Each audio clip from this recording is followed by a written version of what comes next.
I've answered this question before, and I'll inevitably have to answer it again when someone else asks this. But why would I speak on other religions that are in no way affecting me? I don't see any Jewish people standing outside of women's health clinics demanding that everybody inside adhere to the rules of their religion.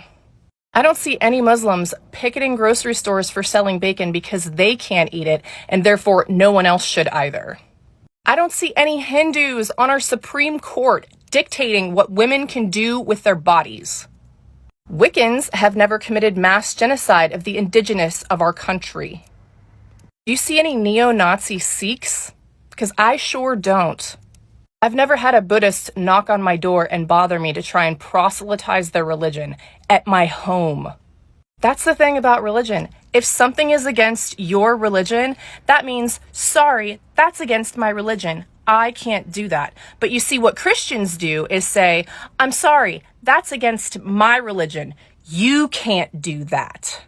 So until that changes, I really have no reason to speak about other religions. I wanted to make this compilation because I feel like it's really hard to deconstruct religion. And I feel like that's the path a lot of us are taking. And a lot of people don't fully understand why people are leaving religion, are leaving the church, are questioning and feeling misaligned with patriarchal structures.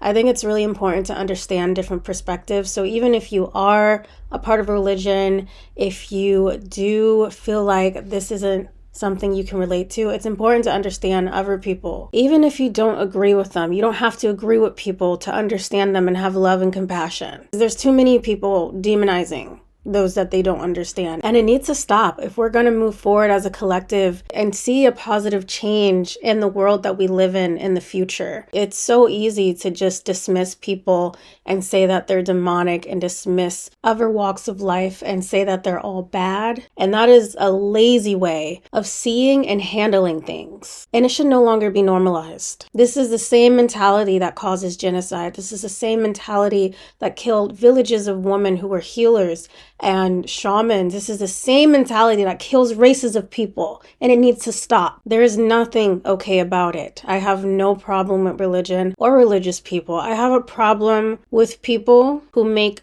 people who don't align with them a problem because they're different or because they don't fit the mold of their reality and their beliefs. People who dismisses different walks of life because they don't understand them. That is the true problem. Made this video shed light on some solutions. Let me know what you think in the comments, how you feel in the comments. I'd love to keep the discussion going there. And eventually I'll make my own video on why I personally left the church and no longer prescribe to religion. I do have a blog post sharing a bit about it. So if you want to check that out, it's on my website. That's linked on my channel homepage. And also usually it's linked in a description. Now let's get into the compilation. What radicalized you? Jesus did. I read about his life in the Bible. I see how he treated people who were different than him. I see how he fought for the oppressed and the poor. Jesus is a radical man. Jesus is somebody who loves radically, who fights radically, who addresses things head on. And I think that's the person that we should strive to be, especially if we call ourselves Christian. So yeah, Jesus radicalized me. And when you read about him, he should radicalize you too. Oh my gosh, just look at this. Let me say this, and this is going to hurt a lot of people's feelings. And I'm saying this with respect, okay? All right? Let me tell y'all something. If the religion that they've given us, right? Not the real thing, but the version of religion that they've gave us, if it had any significant power of helping black people or people in general getting out of their current situation, we would have never been introduced to it. Whoa, whoa, whoa, whoa, whoa, whoa, whoa, whoa. We would have never. Whoa, whoa, whoa, whoa, whoa, pop it up. Say it again, bro. Listen, if the religion that they given us, right, if that had any type of significant power or any type of power helping black people or any people get out of their current situation, we would have never been introduced to it. Whoa. If you go look at the Vatican, you see the library of books they done kept from us. Why they ain't give us them books? We all know that the Vatican got all the books when it deals with astrology, numbers. But they took this out, they took that out, put this out, and here you go. And if it, like I say, if the religion that they giving us, their version of the religion, King James, the one they keep chopping up and regurgitating and all this and that, If that version of the Bible or religion had any significant power to help black people get out their current situation, or people in general, we would have never been introduced to it. Wow. What if the real reason that Jesus came to earth was not to save you, but to wake you up from a lie that came from the very God billions of people worship today? In a banned text the church tried to destroy, called the Sophia of Jesus Christ, Jesus reveals a shocking truth that the God of the Old Testament is not the true creator, he's a fraud. And Jesus was sent by Sophia, the goddess of wisdom, to expose this false God. The church loves to paint Jesus as meek and obedient, but the truth is he was dangerous. The Bible says he stood against the religious elite, flipped tables, broke rules, and declared that their God wasn't the creator but the devil. The Sophia of Jesus Christ says this isn't about sin but about ignorance. And what are we ignorant of? That we're not broken sinners needing of salvation. Jesus came to teach us that we are gods, fragments of divine light who've forgotten our true nature. The church twisted this message to demand submission, but Jesus wants us to rebel, to awaken to our own power. So ask yourself, why are you still worshiping the God he came to destroy? I think it's really disrespectful that you believe that I'm in a cult. Why is that disrespectful? Because I don't believe I'm in a cult. I'm not in a cult. So me believing something about you that you don't believe about yourself is disrespectful. Exactly. Well, do you believe I'm going to hell after death, whether that's separation or eternal fire? Well, yeah, because you haven't been saved, so you're going to be going to hell. Well, that's incredibly disrespectful. No, it's not. It's the truth. Oh, so what happened to someone else believing something about you that you don't believe about yourself being disrespectful? What? That's different. I don't believe I'm going to hell. I don't believe I'm going to be separated for eternity, so it is disrespectful within your logic that you believe I'm going to hell even when I don't believe that about myself. Yeah, well, you just don't know the truth. We're talking about beliefs right now. We're not really talking about truth, right? You believe I'm going to hell and I believe you're in a cult. It doesn't matter which one's wrong or right because it's a matter of beliefs right now. We can't get to a conversation of objective truth because I don't think we're ready for that conversation. The Christianity that most people practice today is another form of black magic. Black magic is any magic or rituals that are based in fear and control. And if your form of Christianity is constantly obsessing over a rapture, constantly obsessing over hell, constantly obsessing over all the ways that other people are going to go to hell, constantly being in fear that what you're doing is wrong, you're practicing black magic. And I just want you to sit with that for a moment and ask, does it feel good for me to constantly be spreading this fear-based rhetoric about, rapture and X, Y, and Z? Or maybe would it feel better for me to send a donation? Maybe would it feel better for me to try to be a solution to the devastation that I'm looking at right now? It's your choice. Because in a moment, they could all...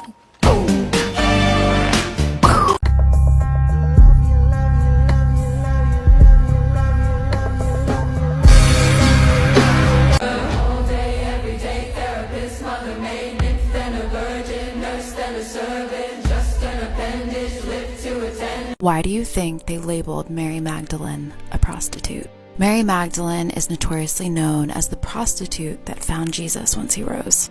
But why did that woman get the opportunity of a lifetime? And it's not because she was a prostitute. It's because she was Jesus's divine feminine. They leave this out of the Bible in order to constantly suppress the value within a woman's mind. Countless times in the Old Testament, women are referred to as wisdom, but in the New Testament, that sort of just disappears. And if we look at Mary 3:3, I'm about to tell you why. Mary 3:3 states, "There is no such thing as sin. Sin is not some state of being that must be redeemed. Sin is something we produce within ourselves when we misunderstand the truth of who we are.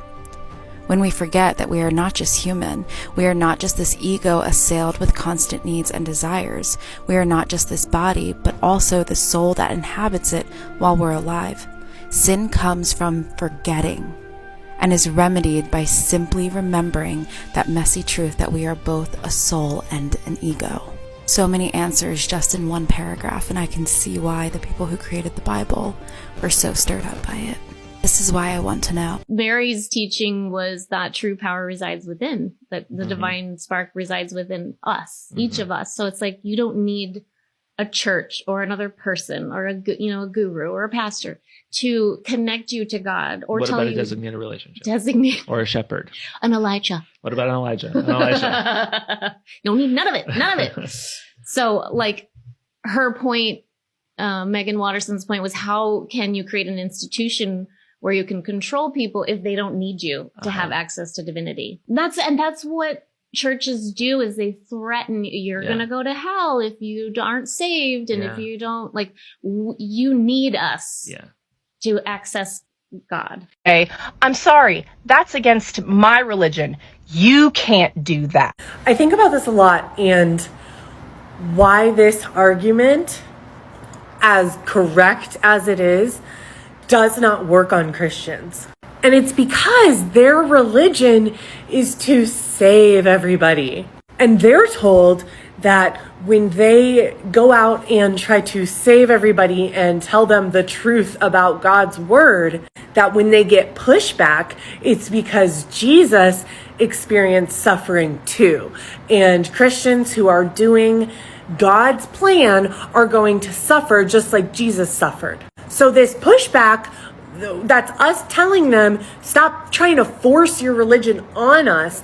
They think that it's just like Jesus' time and they're just suffering like Jesus suffered. Their religion is forcing it on other people.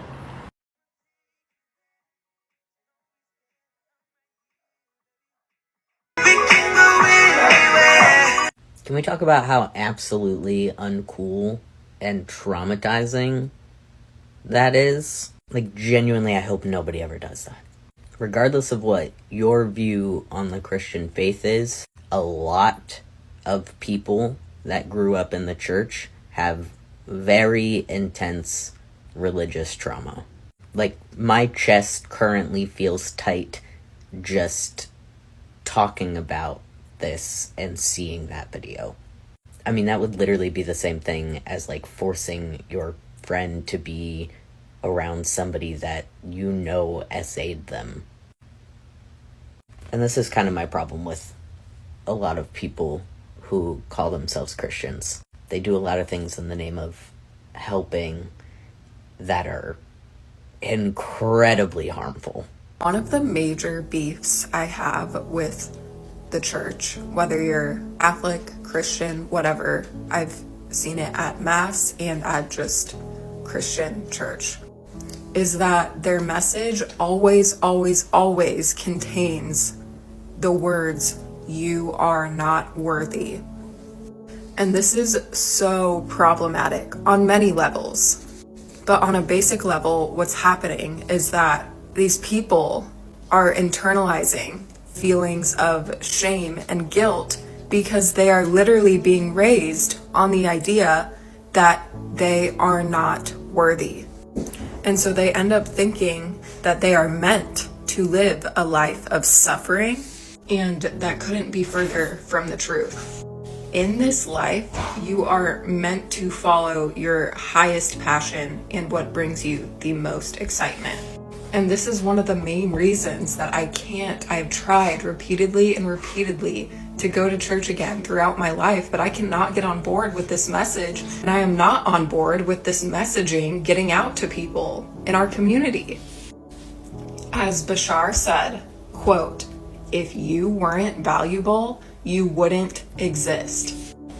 So who do we listen to? The people that are empowering us to believe in ourselves and our worth? Or the people that are putting us down and trying to have us forget our worth? Your kids are not leaving the church because you didn't train them enough. Your kids are leaving the church because you trained them well enough to develop a sense for truth and justice. You let them read the words of Jesus. And they got it. And they've recognized that the church doesn't seem to be interested in those words. They're not leaving because they don't know the truth. They're leaving because they do. And this isn't even necessarily something that they would articulate. This is something that is happening on a soul level. Y'all be so quick to thank him, thank God for everything that he has done for y'all, not realizing that subconsciously and unconsciously, that is programming you as a woman to always feel like you need a man to sustain you or to protect and provide for you. However, when you look in the animal kingdom, who is the more protective animal? It's always the feminine lioness versus the lion. All they do is hunt. That's it. Hunt and breed. The woman is protecting her young. The women even be hunting and fighting off predators, even for the lion.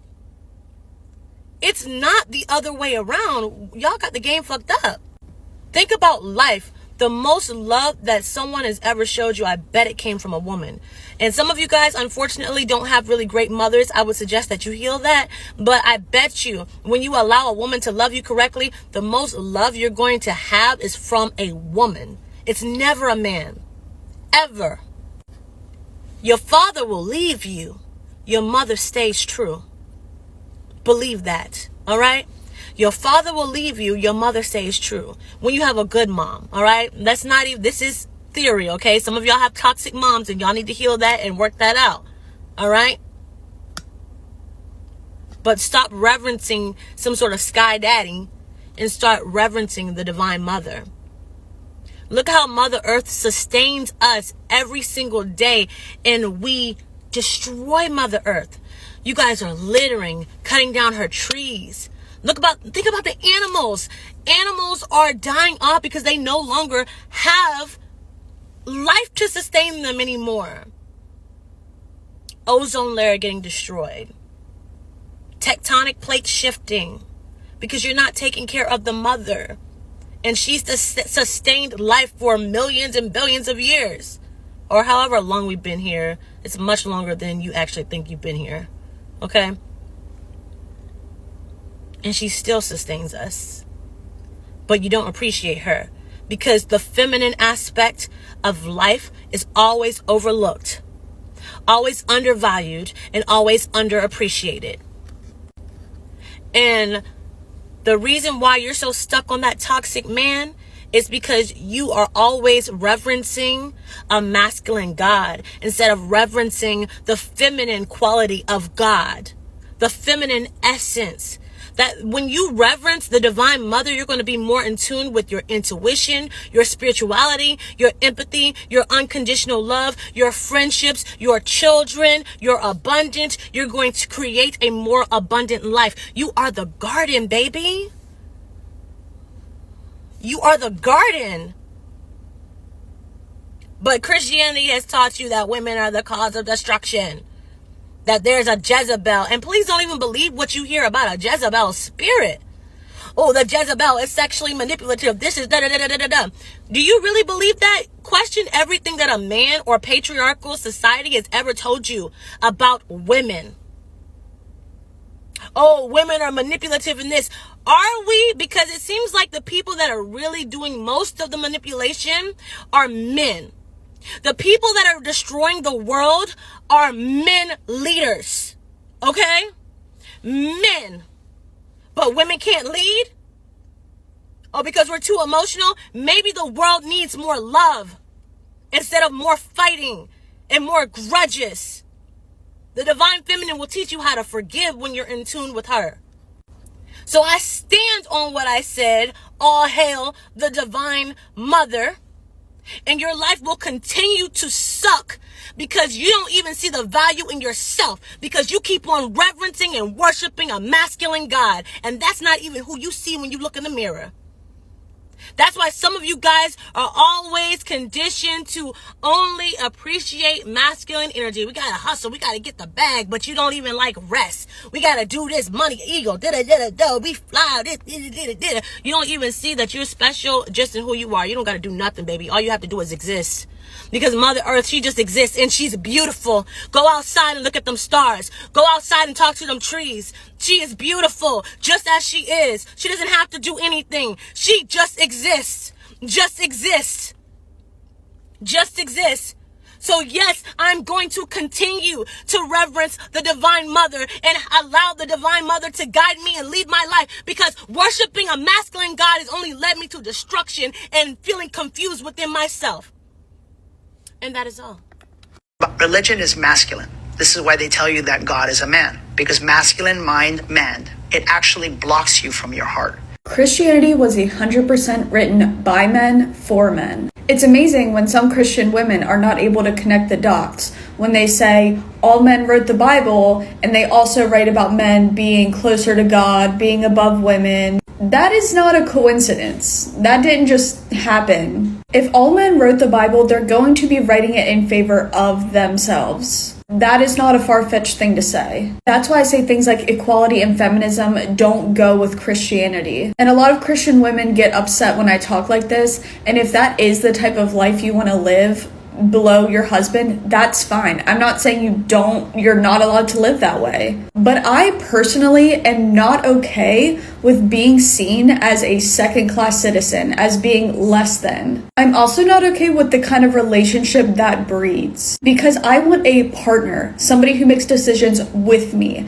not somebody who makes decisions for me. And I cannot begin to tell you the amount of times I've heard growing up, the man is the head of the household, he makes the decisions, he has the final say. I'm just the side character to his story. I'm just his sidekick. I'm not my own individual person with my own individual thoughts and decision making. They pretend like men are more logical, better leaders, better decision makers, and essentially say, you're a woman, know your place. Like I said, I know some people are okay with this, or they think they're okay with it. I think that a lot of women in this sphere have been convinced that this is what they want. But when I think of a relationship or a marriage, I want a partnership. Someone who is my partner, not my authoritative figure. My partner is not my parent. They aren't above me. They don't make decisions over me. They make decisions with me. And I think to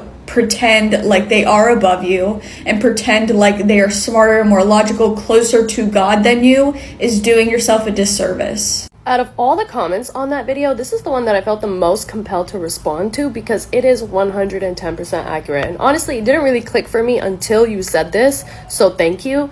But this is definitely the reason why my immigrant mother questions me constantly about when I'm gonna get married. She literally asked me, and I don't know why it didn't click, but she literally asked me if I sleep with men. And I love my mom. Me and her are cool. We respect each other. We laugh. We have a good time. So when she asked me that question, I didn't get offended by it. I just said, I'm not gonna answer that. And she was like, oh, so you do. And I was like, why does it matter? Like, it's not even that big of a deal. Like, what? Sex is a normal part of being a human being. Like, why is it so shameful? Why is it so sinful? Like, why do all these people have all these ideas about a woman's value getting decreased because she's sleeping with a man outside of marriage? The whole concept of you being married to a man under this religion is a possessive thing. It's an ownership thing. You objectify yourself as a woman by being like, oh, I'm not gonna sleep with any guys except for my husband. If you want to be a virgin until marriage, that's great. Personally, I want no parts because the standards of purity for a woman is so different than the standards of purity for a man in any religion, but especially in the religion of Islam, which I was born and raised into up until a couple years ago when I decided this ain't for me anymore. And I don't like that. I don't like hypocritical religions. I don't like double standards. I don't like feeling like I have to meet a standard for some guy. I have to protect my body and not let any man penetrate me until I find my one true love, my one true husband, or whatever, blah, blah, blah, whatever. But that guy can go and do whatever the hell he wants to do, stick it in as many girls as he wants to, and nobody judges him for it because there is no physical representation of his virginity being broken on his body the way that there is for a woman, right? And if you know, you know. I'm not going to go into the details of that. Listen, on a spiritual sense, I completely understand how it destroys you as a woman to sleep with men that you are not committed to. I completely understand that on a spiritual sense. But the only thing I don't like about religion is that they don't even focus on the spiritual aspect of it. They focus more on the physical aspect of it, on the possessive aspect of it, on this is my wife, no one else can touch her. And it's like, dude, everybody's had you though. Everybody's had you though. So why would I protect myself from all the dudes when you have had all the girls? The same standard of protecting your spirit by not sleeping with random people you're not committed to should apply to men also, but it doesn't. And that's why I don't really like religion. The next aspect that ties into it that I don't like is that they think it's sinful for a woman to sleep with a man outside of marriage. But what is a sin? As someone who used to be religious, I used to think of a sin as something that you do that God is going to punish you for. But as someone who's no longer religious and is more spiritual, I understand a sin as an act that takes you out of consciousness. What is consciousness? It is being aware and in control of your thoughts and actions, and as a result you vibrate on a higher frequency. That is consciousness. So in that sense, a sin is an action that makes you unconscious, and a good deed is an action that makes you conscious. But before you take action in any sense, you have to have a thought about the action first. You cannot act without having a thought about the action. It's not possible for us humans to do that. So the thoughts that you have in your mind are actually more important than the actions themselves, because the thought is the intention, right? So with that in mind, does it not make sense that a woman might want to sleep with a man because she's attracted to him, because she's having thoughts in her mind about how this man is gonna fulfill a biological need of hers? Is sex really that wrong? And that's the thing, is that religious people know that sex is not wrong, especially religious men, because once you marry them, they expect you to sleep with them whenever they want you to, and if you don't, then it's a sin. So it's like, babes, you're just trying to legally own my body so you can penetrate me whenever you want to. Just call it like it is. Just say that. And then it's like they think you're going to hell if you sleep with a guy outside of marriage. But the concept of hell is also understood very literally in most religions, but especially in the religion of Islam, when I don't understand it literally at all. I believe that heaven and hell are metaphorical. I believe that the vibration of the actions that you take on this earth are gonna be the vibrations of the spiritual realm that you end up in when you die. Because energy cannot be created or destroyed, it can only be transferred. But energy cannot shift its own vibration. You have to shift the vibration of energy. That being said, if you have horrible thoughts and you are committing horrible actions while you are alive in the 3D physical world, then when you die, there is no way that your soul is going to ascend to a higher frequency. It can only operate in the frequency of your thoughts and actions while you were on earth, hence the hell. So I believe you punish yourself or you reward yourself in the afterlife based on your thoughts and actions in this present world. But religious people don't understand it that way. They think you can do whatever you want to do and you just have to ask God for forgiveness. Cool, great. If you want to believe that, fantastic. Personally, that makes no sense to me. Because what do you mean you can live your entire life being a horrible person, but if you pray and ask God for forgiveness, he's gonna forgive you? But if I sleep with a man outside of marriage, I'm automatically doomed to suffer in a fire for eternity. Please! All that to say, you are absolutely correct. Unfortunately, my mother has been conditioned to think that marriage is the only way for a girl to express her biological urges and desires. And while I do believe in the sacredness of a committed bond, of a committed relationship to one person, I do not believe that that person has ownership over your body. And if they want to penetrate you whenever they feel like it and you say no, that's a sin. But if they violate your consent and they go ahead and do it anyway, it's not a sin, because God allows them to fulfill their desires because you're their wife or whatever the hell. It makes no sense, you guys. I don't know if you understand what I'm trying to say. It just makes no sense. And it's like, who is telling these men to not sleep with women until marriage? Who's telling them? How many people are telling young boys today to stay a virgin until marriage? How many people today are educating young boys and young men on the spiritual effects of sleeping with multiple women? Constantly, throughout all the years of your life, from the moment that your thing can go up. Who's telling them this? Everywhere around the world, in every religion, it's always the girls being policed. It's always the girls being forced to marry some dude so that dude can get off whenever he feels like it, and you can be available for him to do that. But your needs don't matter. Your desires don't matter. If you're attracted to him or not doesn't matter. If you're in the mood or not doesn't matter, because God willed it, right? And you have to fulfill your obligations to God, or else you're gonna burn an eternity in hell. No. Until we start telling young boys and young men to keep it in their pants until marriage, I'm simply gonna do whatever I want. Thank you! How come women were burned at the stake but rapists weren't? How come unwed mothers are forced to go before the congregation but the fathers aren't? How come women are attacked for immodesty in response to men's own deficit in self-control in regards to lust and their own weaknesses against temptation? Purity culture is victim blaming. You are not responsible for anyone else's sin, not even the lust of a man. The way you dress is not a valid reason for any type of assault. Ain't that what we told George Zimmerman? You're not being submissive to dominance and subpart leadership from a man solely based on the fact that he has a penis does not make you less feminine. Purity culture is a pseudo answer to a much bigger problem, and it is far from being a foolproof method. It rarely ever works because it has nothing to do with being a modest virgin. Women inherently have the right to autonomy, respect, and liberated lives. Yet, patriarchy, sexism, and misogyny try to convince us otherwise. And by submitting to and enforcing these ideologies, we unconsciously, some of us maybe consciously, act as guardians and gatekeepers of our own oppression and demise. We allow social constructs and our religious or spiritual beliefs to convince us that this is normal, and this is the way nature intended. In Iyanla Vanzant's book, Tapping the Power Within, she encourages people to change the way they think. She wants us to see the silver lining in everything and know that everything serves a purpose. But is that true though? Does everything really have a silver lining, or is that something we just tell ourselves to cope with trauma? Does everything serve a good purpose? According to Iyanla, the answer is yes. She was SA'd by her uncle when she was 9 years old. But by finding the silver lining in everything, she came to the conclusion that my uncle was a teacher who came into my life because he loved me enough to teach me how to love myself. Well, when you put it that way, it almost seems as if her uncle did a good deed and earned favor in sight of the Lord. No wonder God gave rapists a high five and a bride in the New Testament. But maybe she's right. Maybe atrocities do happen for a reason. A reason being, oftentimes the perpetrator just gets away with it. 90% of the people that are into religion and dogmatic belief systems are doing it for one reason and one reason only, because they believe that if they don't do it, they won't survive in an afterlife for all eternity in peace and tranquility. In other words, what they're really saying is, I'm doing this to save my ass. Because if I don't do this, there's a chance I might be cast into this lake of fire.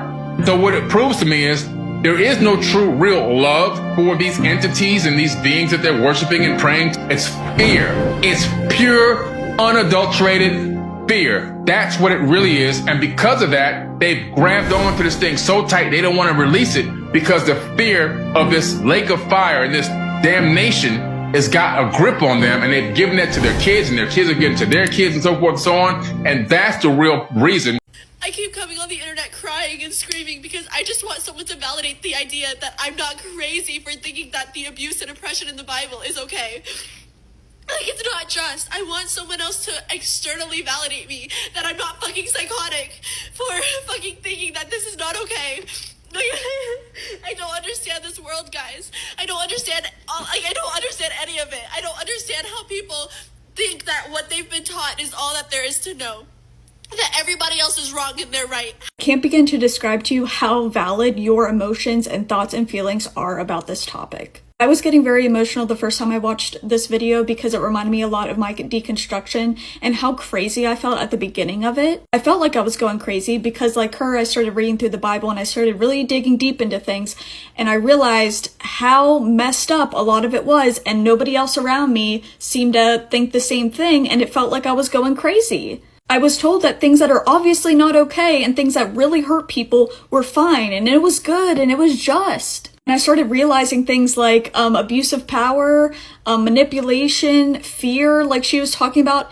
It's not good. It's not a good thing to come from religion. And there are so many things that God does in the Bible that is horrific, and that I could not justify anymore. And I felt like I was going crazy because everybody around me was justifying these awful acts when I brought them up. You see God in the Bible doing things like condoning slavery, telling people to unalive other people.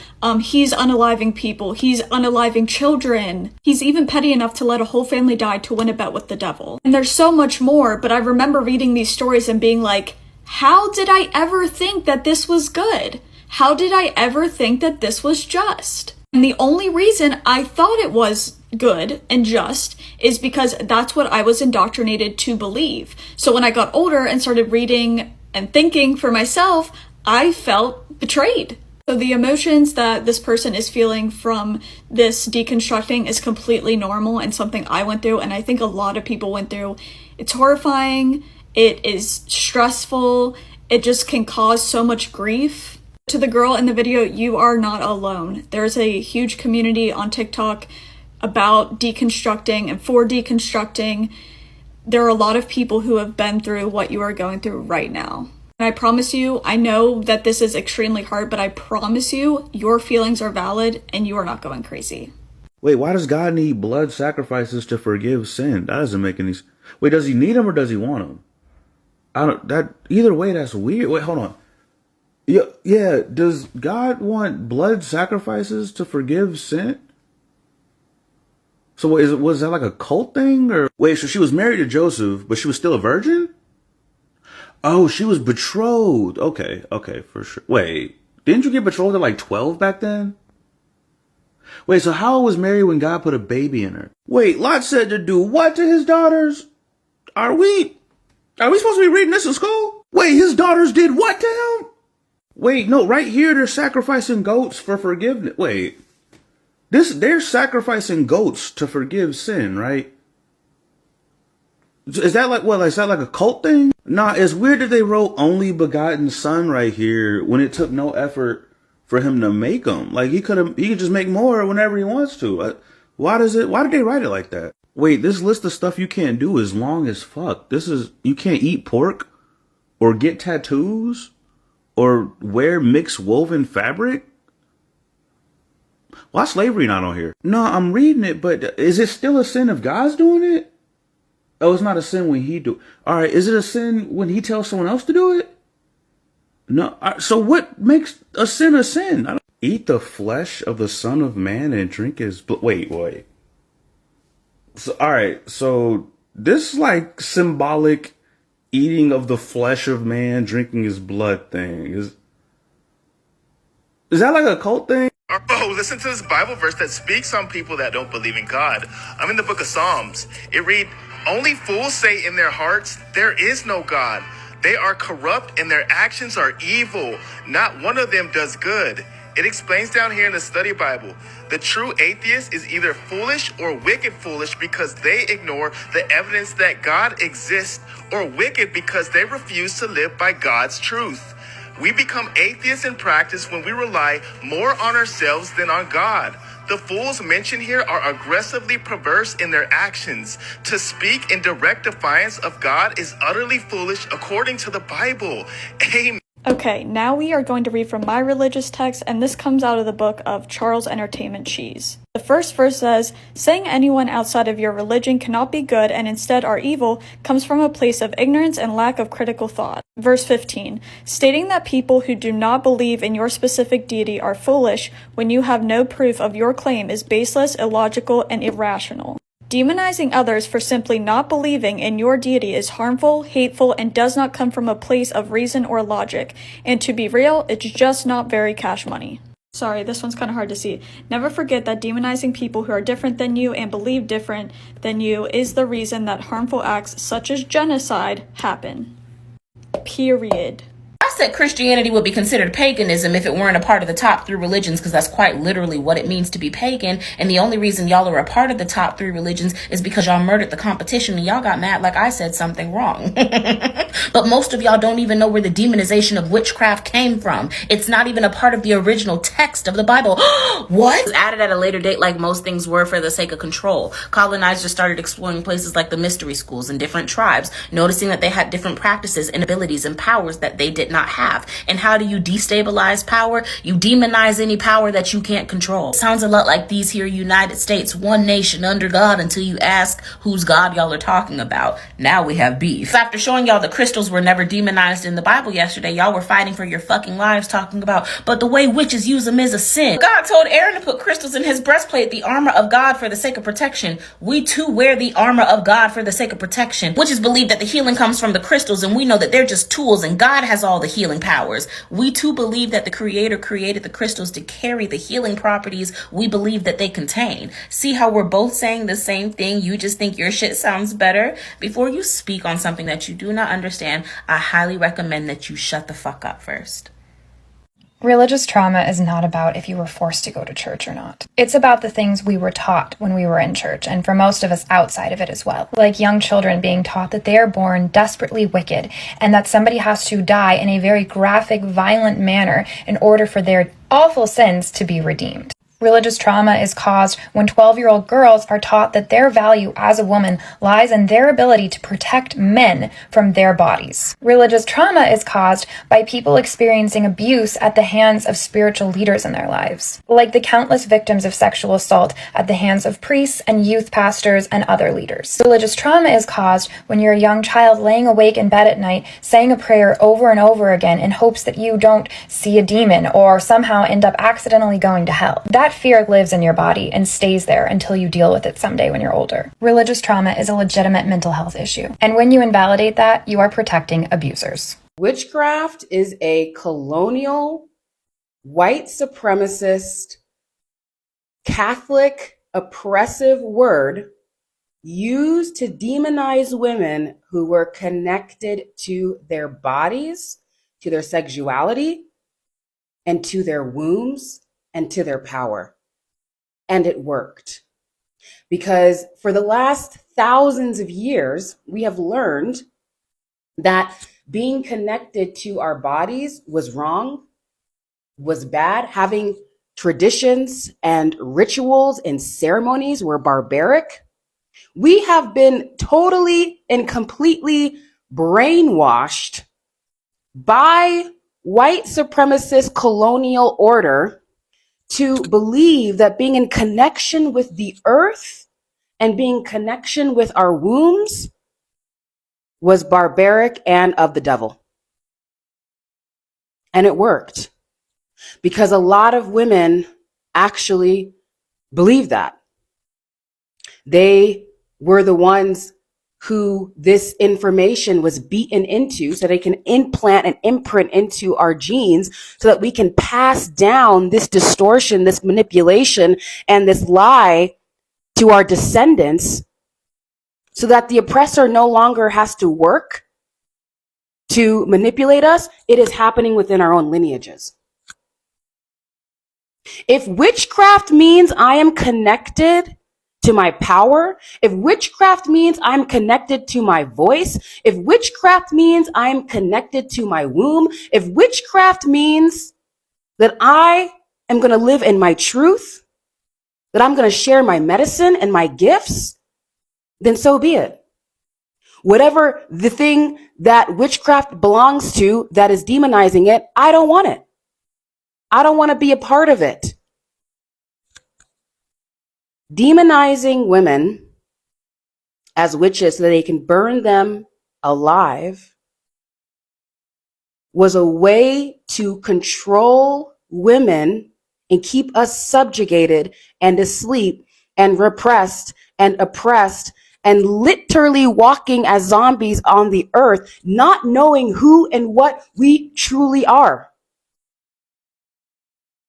But I'm here to tell y'all that we are here to remember who we are. We are the daughters of the cosmic womb. We are the daughters of the earth's womb. And all of humanity are the children of the women. We birth humanity. All creation happens within us. And I am here to help other women remember womb wisdom so that you can activate the latent DNA inside of you that has your medicine that the world needs right now. The world needs your medicine. The world needs your gifts, but if you stay asleep, if you continue sleepwalking in a paradigm that has told you that you're inferior, that you're inadequate, and that you're nothing, well then, honey, we're not going to evolve humanity. We're not going to bring peace on earth. We're going to let down all the women that are waiting for your medicine, that are waiting for you to awaken. But there are people that can't awaken until you do. They can't awaken until you do. They're waiting for you to remember who you are so they can remember who they are too. My teachers, they did not heal me. And I'm not going to heal you. You as a woman self-initiate yourself through your womb by saying yes to this work. My transmission from my womb and my DNA awakens you, but the work is what heals you. I don't do that. Okay? So I just wanted to respond to this comment because yes, it is witchcraft. But witchcraft no one will be demonizing me connecting with my body and with my womb and with my voice. No one is going to do that because I'm fully awakened now. Are you? These darkest goddesses in history were so rebellious and dangerous they were erased or demonized. But why? Kali is a goddess covered in skulls, but they called her terrifying. But she's here to free you from your ego, fear, and illusion. And that's what makes her dangerous. She liberates you from systems of control. Lilith, Adam's first wife, was created equal to him, but when he demanded that she submit, she said no and transformed into a being of power. For that, they turned her into a demon. Sekhmet was known as the Eye of Ra and burned corruption to the ground. They called her bloodthirsty, but she didn't destroy for chaos. She cleansed what was rotten. Ishtar, the Babylonian goddess of love and war, ruled the battlefield and the bedroom. And her price for rejecting male dominance? The story of her descent into the underworld where she became a warning. Hecate, queen of witches, was the goddess of magic, witchcraft, the night, and the moon. She was equally powerful in heaven and hell, guiding the brave who choose their own path, but she was labeled as dark magic. But are these goddesses really dark, or just the patriarchy's worst nightmare? So my therapist recommended this book to me, and it is a big book, y'all. Like, I usually don't read books this long, but it is great. So as you know, we live in a patriarchy, and this book really talks about how we started in a matriarchy. And I'm trying to decide if I should just read you guys some quotes. So before heteronormative marriages, in ancient society, there were group marriages and tribes raising the village raises the child. And one of the things is saying, of necessity, since within a group marriage structure, only the mother can be definitely known as the parent of the child. So they took the mother's name. It was the mother's lineage. The first sex in the beginning, we were all created female. In fact, ovarian cysts are unfertilized eggs that have joined with their polar bodies, been implanted in the ovarian wall, and started to develop there. Every female egg contains a polar body with a complete set of chromosomes. The polar body and the egg, if united, could form a daughter embryo. This is just science. This is true for she is the giver and also the sustainer of the beginning of life. I mean, I could go on and on, but there are so many just like buried text and stories and just like history of when we had matriarchal society, and wasn't this shit. Okay, so you've read this book, and maybe you've reread it, and you read it with your pen, and you keep it on your bedside, and you call it your Bible. Yes. Once you're done, let's all, and I haven't started yet, let's all read this book. The Great Cosmic Mother. So many of the people who I look up to the most are reading this book after this book. So this feels like the curriculum of the moment for those of us who want to inhabit our wild feminine bodies and remember the sacred that is life and Great Cosmic Mother. So I'm gonna get started on this soon, and I'll let you know what I find. Maybe I'll do some readings out loud. But just in case you're curious what one reads after they read Women Who Run with the Wolves, I mean, there's a lot of books I could recommend, but this feels like the next in the series. We'll see where we go from here. Did you know that the real reason Vodou is labeled as demonic and why we are socialized to stay away from it is because it was utilized by the Haitians to defeat the British and the French in the Haitian Revolutionary War? Vodou has nothing to do with demonic practices. It is simply an understanding of plants and nature. It's botany with flavor and a spiritual connection. But because a group of individuals who were oppressed utilized it to liberate themselves, it was labeled as something wicked. Look into it for yourself and educate yourself. And do not let those who have oppressed your ancestors as well as oppress you tell you what knowledge and practices are good or bad. The same thing happened to the Mardi Gras Indians in Louisiana. The reason why the French were unable to enslave them was because they had knowledge of the terrain as well as nature. So do you see why it is so important for you to return to your indigenous understanding and practices and comprehension of nature and humanity? It is incredibly important, so much so that a group of people, a lot of people, are incredibly afraid of you doing so. On God. Peace. I just saw a video of a girl who said that man created God because man hated the fact that women created life. And it just reminded me of a conversation that I was having with a man who was basically questioning me as to why I don't pray in relation to my son's autism. And just thinking, do you think that by praying your son's autism may get better? I know. Trust me. I know. And of course, not only was I upset that he was asking me some stupidity like this and correlating the two, to which I said, but even if I did believe in a God, it would be a woman. This man had absolutely no problem with the fact that I said I'm a non-believer.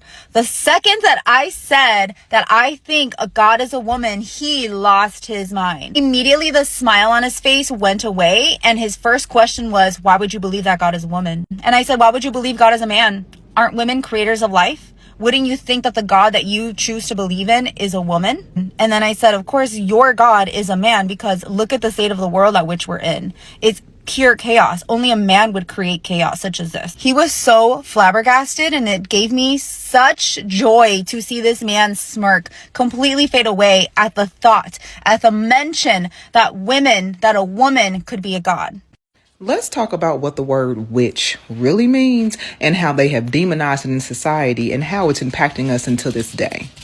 And if the word witch scares you, if you were tempted to scroll, I really need you to stay right here, because we're going to have to unpack some of this.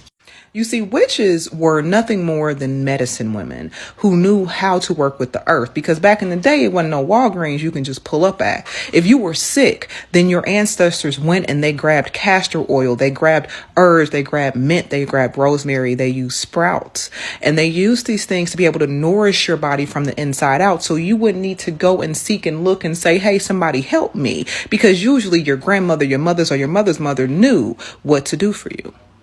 Now, she who has the medicine has the power, because if you know how to take care of yourself from the inside out, if you know how to go and you're self-sufficient, you know how to get your own food, create your own wellness, then that means there's a lack of reliance on men. And at that time, medicine was coming to be very profitable.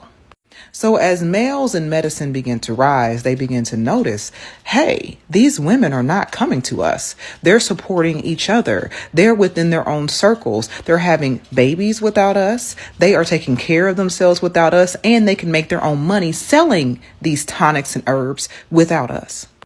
And thus the narrative of the witch was born. You see, they demonized holistic medicine, they demonized midwives, and they demonized herbalists and healers because they were giving away medicine for free. Not only that, but they were also giving community. It's probably the reason why we have so much postpartum depression, because we're no longer able to care for one another without it being illegal. That's when laws begin to come into play and say that if you didn't go through this school of medicine in this, colonized format, then you're not able to actually practice, and therefore you'll go to jail. So not only did they silence it by fear, but they also silenced it legally to make sure that they can profit off of the medicine and practices in which males were now running. You see, a lot of us run from the word witch because we have been taught to believe that it means something that it absolutely does not. Been taught to demonize the very practices that keep most of us healthy and well. We have been taught to demonize our ancestors by believing that the way that they work with the earth was somehow witchy and unacceptable. So the next time you hear the word witch, know that witches were simply women who knew how to work with the earth and didn't give a damn about what a man had to say. Take that, T. I have finished reading the 1,400 page Bible and I don't even know where to begin. Should I start by telling y'all about the genocide, the horrible laws, the slavery in the Old Testament, or should I start with the misogyny in the New Testament? The Old Testament revolves around a deity named Yahweh. He created and he perpetuated all of the harmful norms in Israel. He taught his people how to do war, chaos, destruction, death, killing. The New Testament, aka the last 300 pages of the Bible, it talks about this guy named Jesus who claims to be the son of Yahweh. Yahweh's entire mission within the Bible was to get praise and to get worship. If you read it, all of the themes are that you are supposed to worship him and you die if you worship anybody else. Jesus talks about his father Yahweh and how Yahweh is going to come down and destroy everyone. So he's preaching about repentance. Y'all need to save yourselves before my father comes and destroys everything, because Yahweh is the God of war. I like to differentiate the different testaments by their parenting styles. Yahweh is very much an abusive, authoritarian father. You don't listen to me, you don't obey me, oh, you're dead. You literally are slaughtered. What? Jesus, when he comes in the last 300 pages, he leads by a different example. Jesus doesn't just tell people he has power and then if you don't bow down to this power, I'm going to kill you. He says, I'm going to heal you instead. Jesus feeds the hungry. He clothes the poor. He helps people even if they're not worthy of it, while Yahweh just, kills them and genocides them and puts them through famine and plague. It's great! The Bible in a whole, though, is definitely from a time period where humans didn't know nearly enough to actually understand what was happening to them. Have you ever been raised in an abusive environment and so you've never known any other environment other than abuse, so you perceive it to be love and healthy since you don't know anything else? The Bible is unfortunately the same, to where these people don't know that wrath isn't a good testament of love. It's a testament of someone who's been hurt and they're hurting you in response to it. Wrath, jealousy, callousness are not good signs of leadership, but some people perceive it to be because that's all they've ever known. This book teaches a lot of themes of righteousness and wickedness. If you're wicked, it's because you don't follow and obey God. People are always taught that anybody who's wicked, anyone who doesn't obey God, is just this overtly evil person. The Bible is just a horrific time documented. The people outside of Israel were acting in horrible ways, and the people in Israel were acting in horrible ways. This was a time period where they didn't have phones, y'all. They didn't have technological devices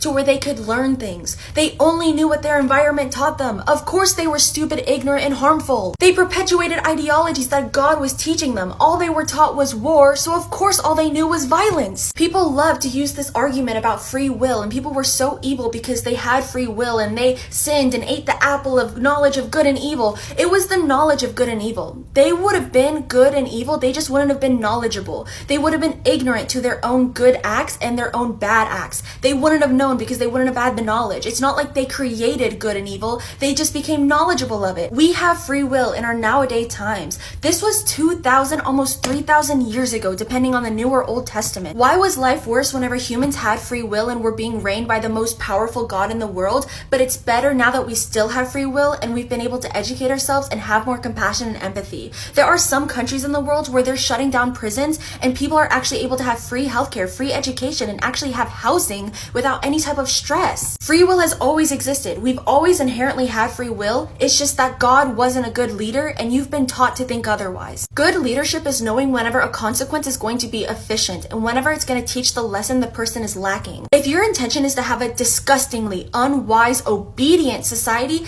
this book is perfect for you. But if you want a society of wise people who are knowledgeable and can teach themselves those lessons as well as their children without needing someone to hover over them to do that, that's probably better leadership. In Psalms and Proverbs, a lot of the themes is that the wisdom and knowledge of the world is obedience of God. Obedience is being able to tell someone something and they do it because you said so. Wisdom is someone doing something because they understand the reasoning of why they are doing it. Wisdom and knowledge is not the authority or respect of your leader. Wisdom is quite literally the opposite of because I said so. It's because I understand so. Whenever I talk about the Bible, it is so disheartening whenever people just instantly refer to the New Testament. Whenever I talk about the Bible, I'm talking about the Hebrew Bible, the majority of this damn book. This little sliver of pages that took me a couple days to get through while this took me almost a year, this is the Bible. This is the New Testament. If I'm referencing the Old Testament, if I'm referencing the Bible and you say that's the Old Testament, that the New Testament is the way of life, not everyone believes in your religion. That is just the Christian doctrine.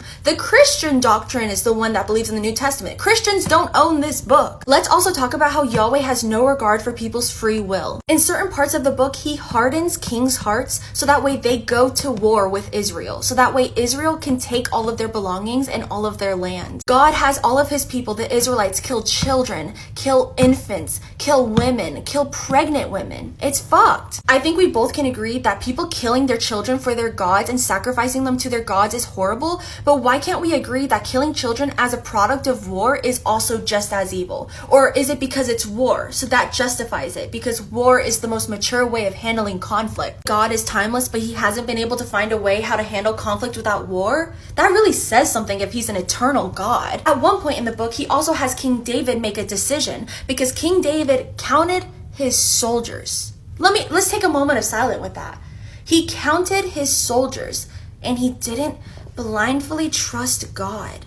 And so God was like, you're so fucked for that. You counted your soldiers. Okay, 3 options. You can spend 3 years in famine, 3 months running from your enemies, or 3 days of plague. And David was like, oh my God, anything but running from my enemies, Lord. Give us the plague. And so 70,000 people died as a result of one man's actions. That's what we in modern times call a war crime. God doesn't kill anybody unless they're deserving of it. Well, what did they do to deserve that? I want to go into the Old Testament for hours and hours, but I'm gonna finish this off about the Old Testament on one last thing. In the very start of the Bible, in Genesis, in the first few pages, God shows himself to be the biggest fucking liar in the world. He tells Adam and Eve that they will surely die if they eat from the tree of knowledge of good and evil. They can eat from any other tree, but not that one. And please remember that Adam and Eve do not have the knowledge of good or bad right now. They don't know the difference. They don't know how to discern good or bad. And if we remember, disobedience is bad, right? And obedience is good. How the fuck are they supposed to know that?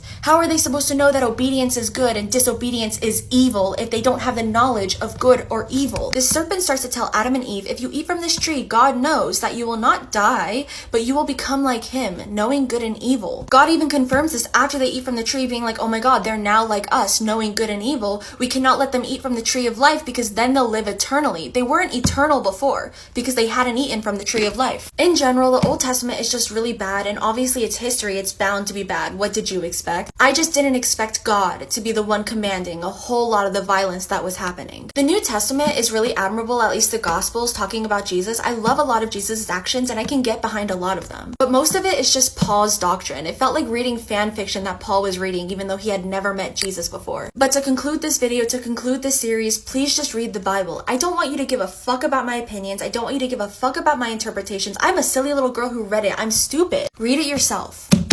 White people in this country used to be so terrified of their slaves that they used to have nightmares about their throats being cut and their food being poisoned. They were so terrified of their slaves because they had known in 1750s America, every white person knew some other white person who was killed by their slave or another slave. It was so bad that white people in South Carolina asked their governor sometime in the 1750s, stop importing these Africans.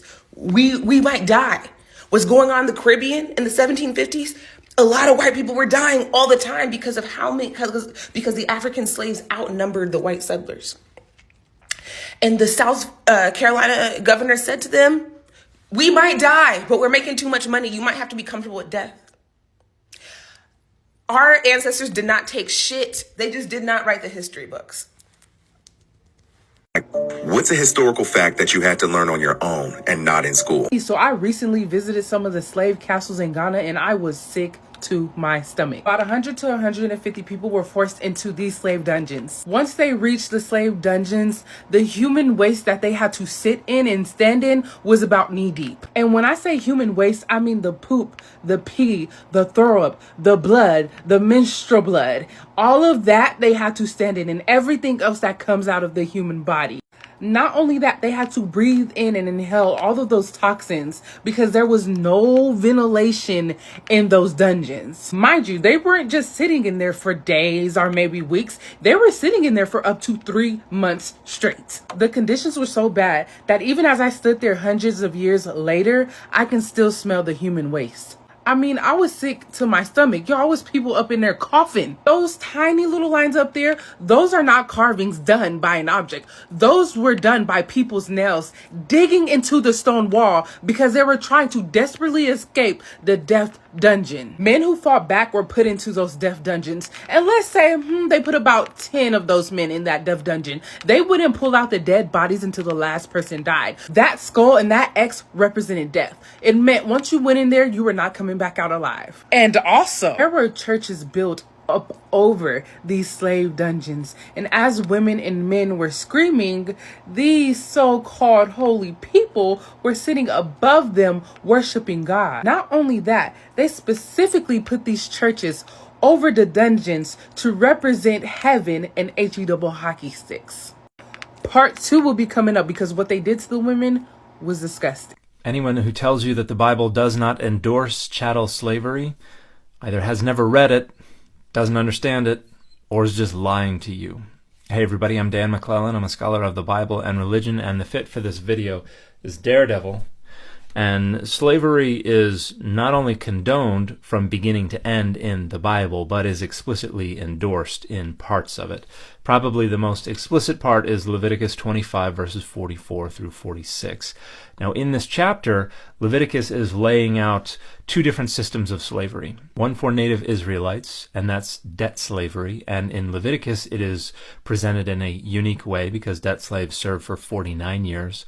Rather than the 6 years of Exodus 21 and Deuteronomy 15.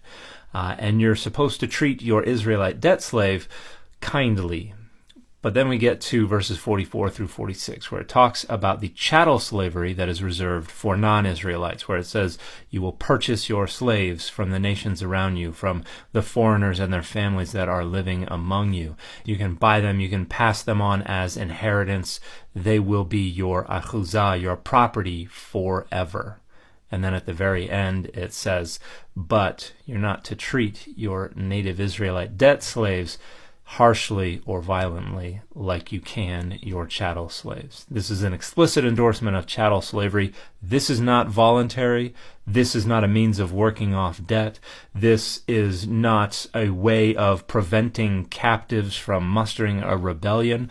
This is just chattel slavery, and it is explicitly endorsed ostensibly by God in these passages. Once we get to the New Testament, nobody writing the New Testament is in a position to legislate, to write laws, and so we don't see any laws about slavery. We do see counsel that Christian slaves obey their masters and treat them with respect, especially if their masters are also Christians.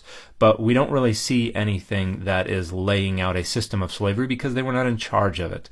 Their concept of slavery basically just matched the Greco-Roman concept of the broader society of which they were a part. Now, I've heard some people argue that 1 Timothy 1:10 condemns slavery in general because it condemns slave traders. And this is based on the Greek word anthropolistes, which is interpreted to mean slave traders. And this is how this word could be used in classical Greek, but by the time of the composition of 1 Timothy in the late 1st century or early 2nd century CE, it had come to primarily refer to those who engaged in illegal acquisition of slaves and selling and buying slaves on the black market. So illegal slave trading. And you can look at the Greek composition kaliroe from the early 2nd century to see the word being used explicitly to refer to those who go about slave trading illegally. You can look at Harpocration's 2nd century lexicon of the 10 orators for a description of an anthropolistes as an illegal slave trader. So 1 Timothy 1:10 does not condemn slavery in general, nor does Exodus 21:16, which just prohibits the kidnapping of an Israelite citizen, as we see in Deuteronomy 24:7 as well. These are 6 ways to know whether you're in a cult/church that is not of God. Please share this. This could save somebody's life. Number 1, they try very hard to recruit you.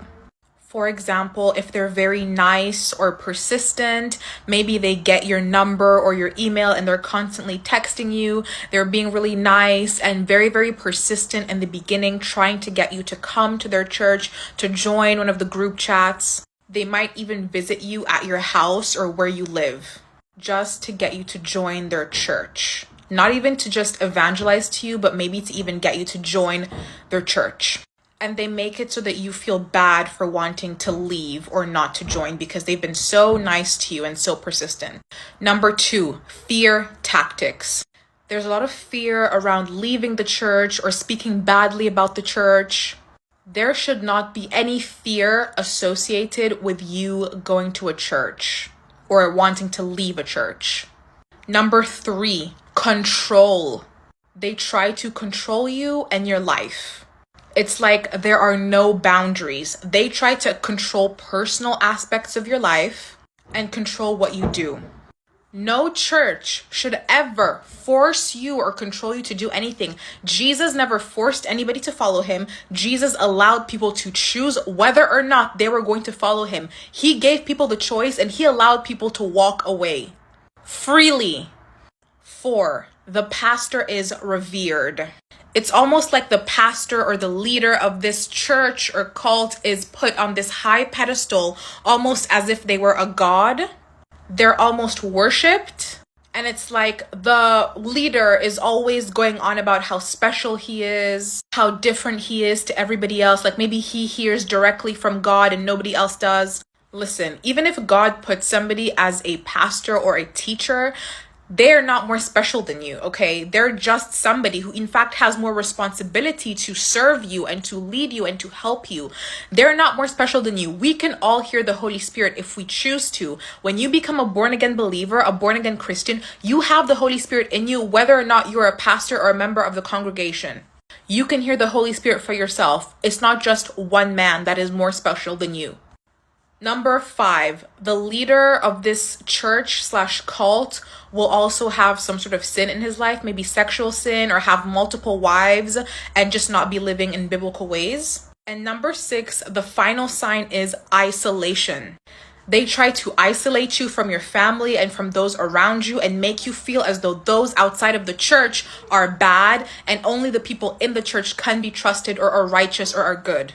The one question Christians are scared of knowing the answer to. If there's a heavenly Father, then where is his mother? And all y'all Christians, don't run to that book. Run to this truth real quick. 'Cause y'all love to run to that book. Let's use some common sense. If there's a heavenly Father, then where is his mother? Everybody that you know on this earth, look around, they all came through their mother's portal. And if you believe that it is a man that started everything here, I'd like to test that theory. You see, a woman has an XX chromosome. A man has an XY. Shouldn't a woman have a Y chromosome? Why does she have 2 X's? And a man has an X before his Y. For those of you who don't know, the X chromosome represents the female. The Y chromosome represents the male. Clearly what I'm trying to show you is, if a man started all of this, a woman should have that Y chromosome. Y'all follow everything in that book. You need a book to tell you how to live? If you were to kill somebody right now, you go out and kill somebody, wouldn't you feel that in your soul? If you go out and deceive somebody, wouldn't you feel that in your soul? You don't need a book to tell you how to live. In fact, it was the destruction of nature that even created that book. Y'all want to talk about that? Y'all want to talk about how this book is man-made? And there's a negative connotation with everything that is man-made. You want to know why? Because everything that is man-made goes against nature. Could everything man-made be going against something that's made of feminine energy? Y'all want to talk about that? Is nature feminine energy? Nature, nurture. Women know how to nurture. They do it the best. You know, men protect. That's why we were created by the women. Does that make sense? Yeah, I know it does. Mother land, Mother nature, Mother ship. Isn't nature feminine? Mother land, Mother nature. And let's not talk about what's happening in the sky. That's another story. Yeah, see, what's happening is people are neglecting the feminine side. You know, that book did a real good job of that, because I don't really hear too much about a woman in that book, if we're being fair. I mean, quite frankly, again, I've never seen a woman created from a man's rib. Do it now. Take a man's rib and go create a woman. Go ahead. See, they had to get you as a child so you would believe fairy tale bullshit. But see, now, as an adult, you should be able to figure this out for yourself, because you can look around and see a man has not birthed a child through his ass yet. Just saying, not to get off topic, but let's go back to it. This universe, is it made of feminine energy? Is it feminine? Let's test that theory. You know, this matrix was created to mimic the universe. So the universe naturally aligns everything. The matrix artificially aligns everything. Let's take that word, matrix. What does it sound like? Matriarch. I'll do you one better. Matrix has an X at the end. Who represents the X chromosome? You see where I'm getting at? See, there are a lot of things that people do not want to address, mainly Christians, because you run to a book. But what I'm telling you is, use this up here. In their book, y'all talk about the Holy Spirit. You talk about the Father. And you talk about the Son. The Son, the Father, the Holy Spirit. Where's the woman? But it's women out here birthing every single second. All around this world. Even all around this galaxy. You know what the real Holy Trinity is? Man, woman, and child. So, if you were able to make it through this whole video without getting mad and in your feelings because you believe in a religion that is basically patriarch, congratulations. I welcome your comments in the comment section. My name is BY Is Real. I don't do conspiracies. I do real ass information. You guys do know that the Sprinkle Sprinkle lady is a witch, right? Like, she is a full... Cut the shit.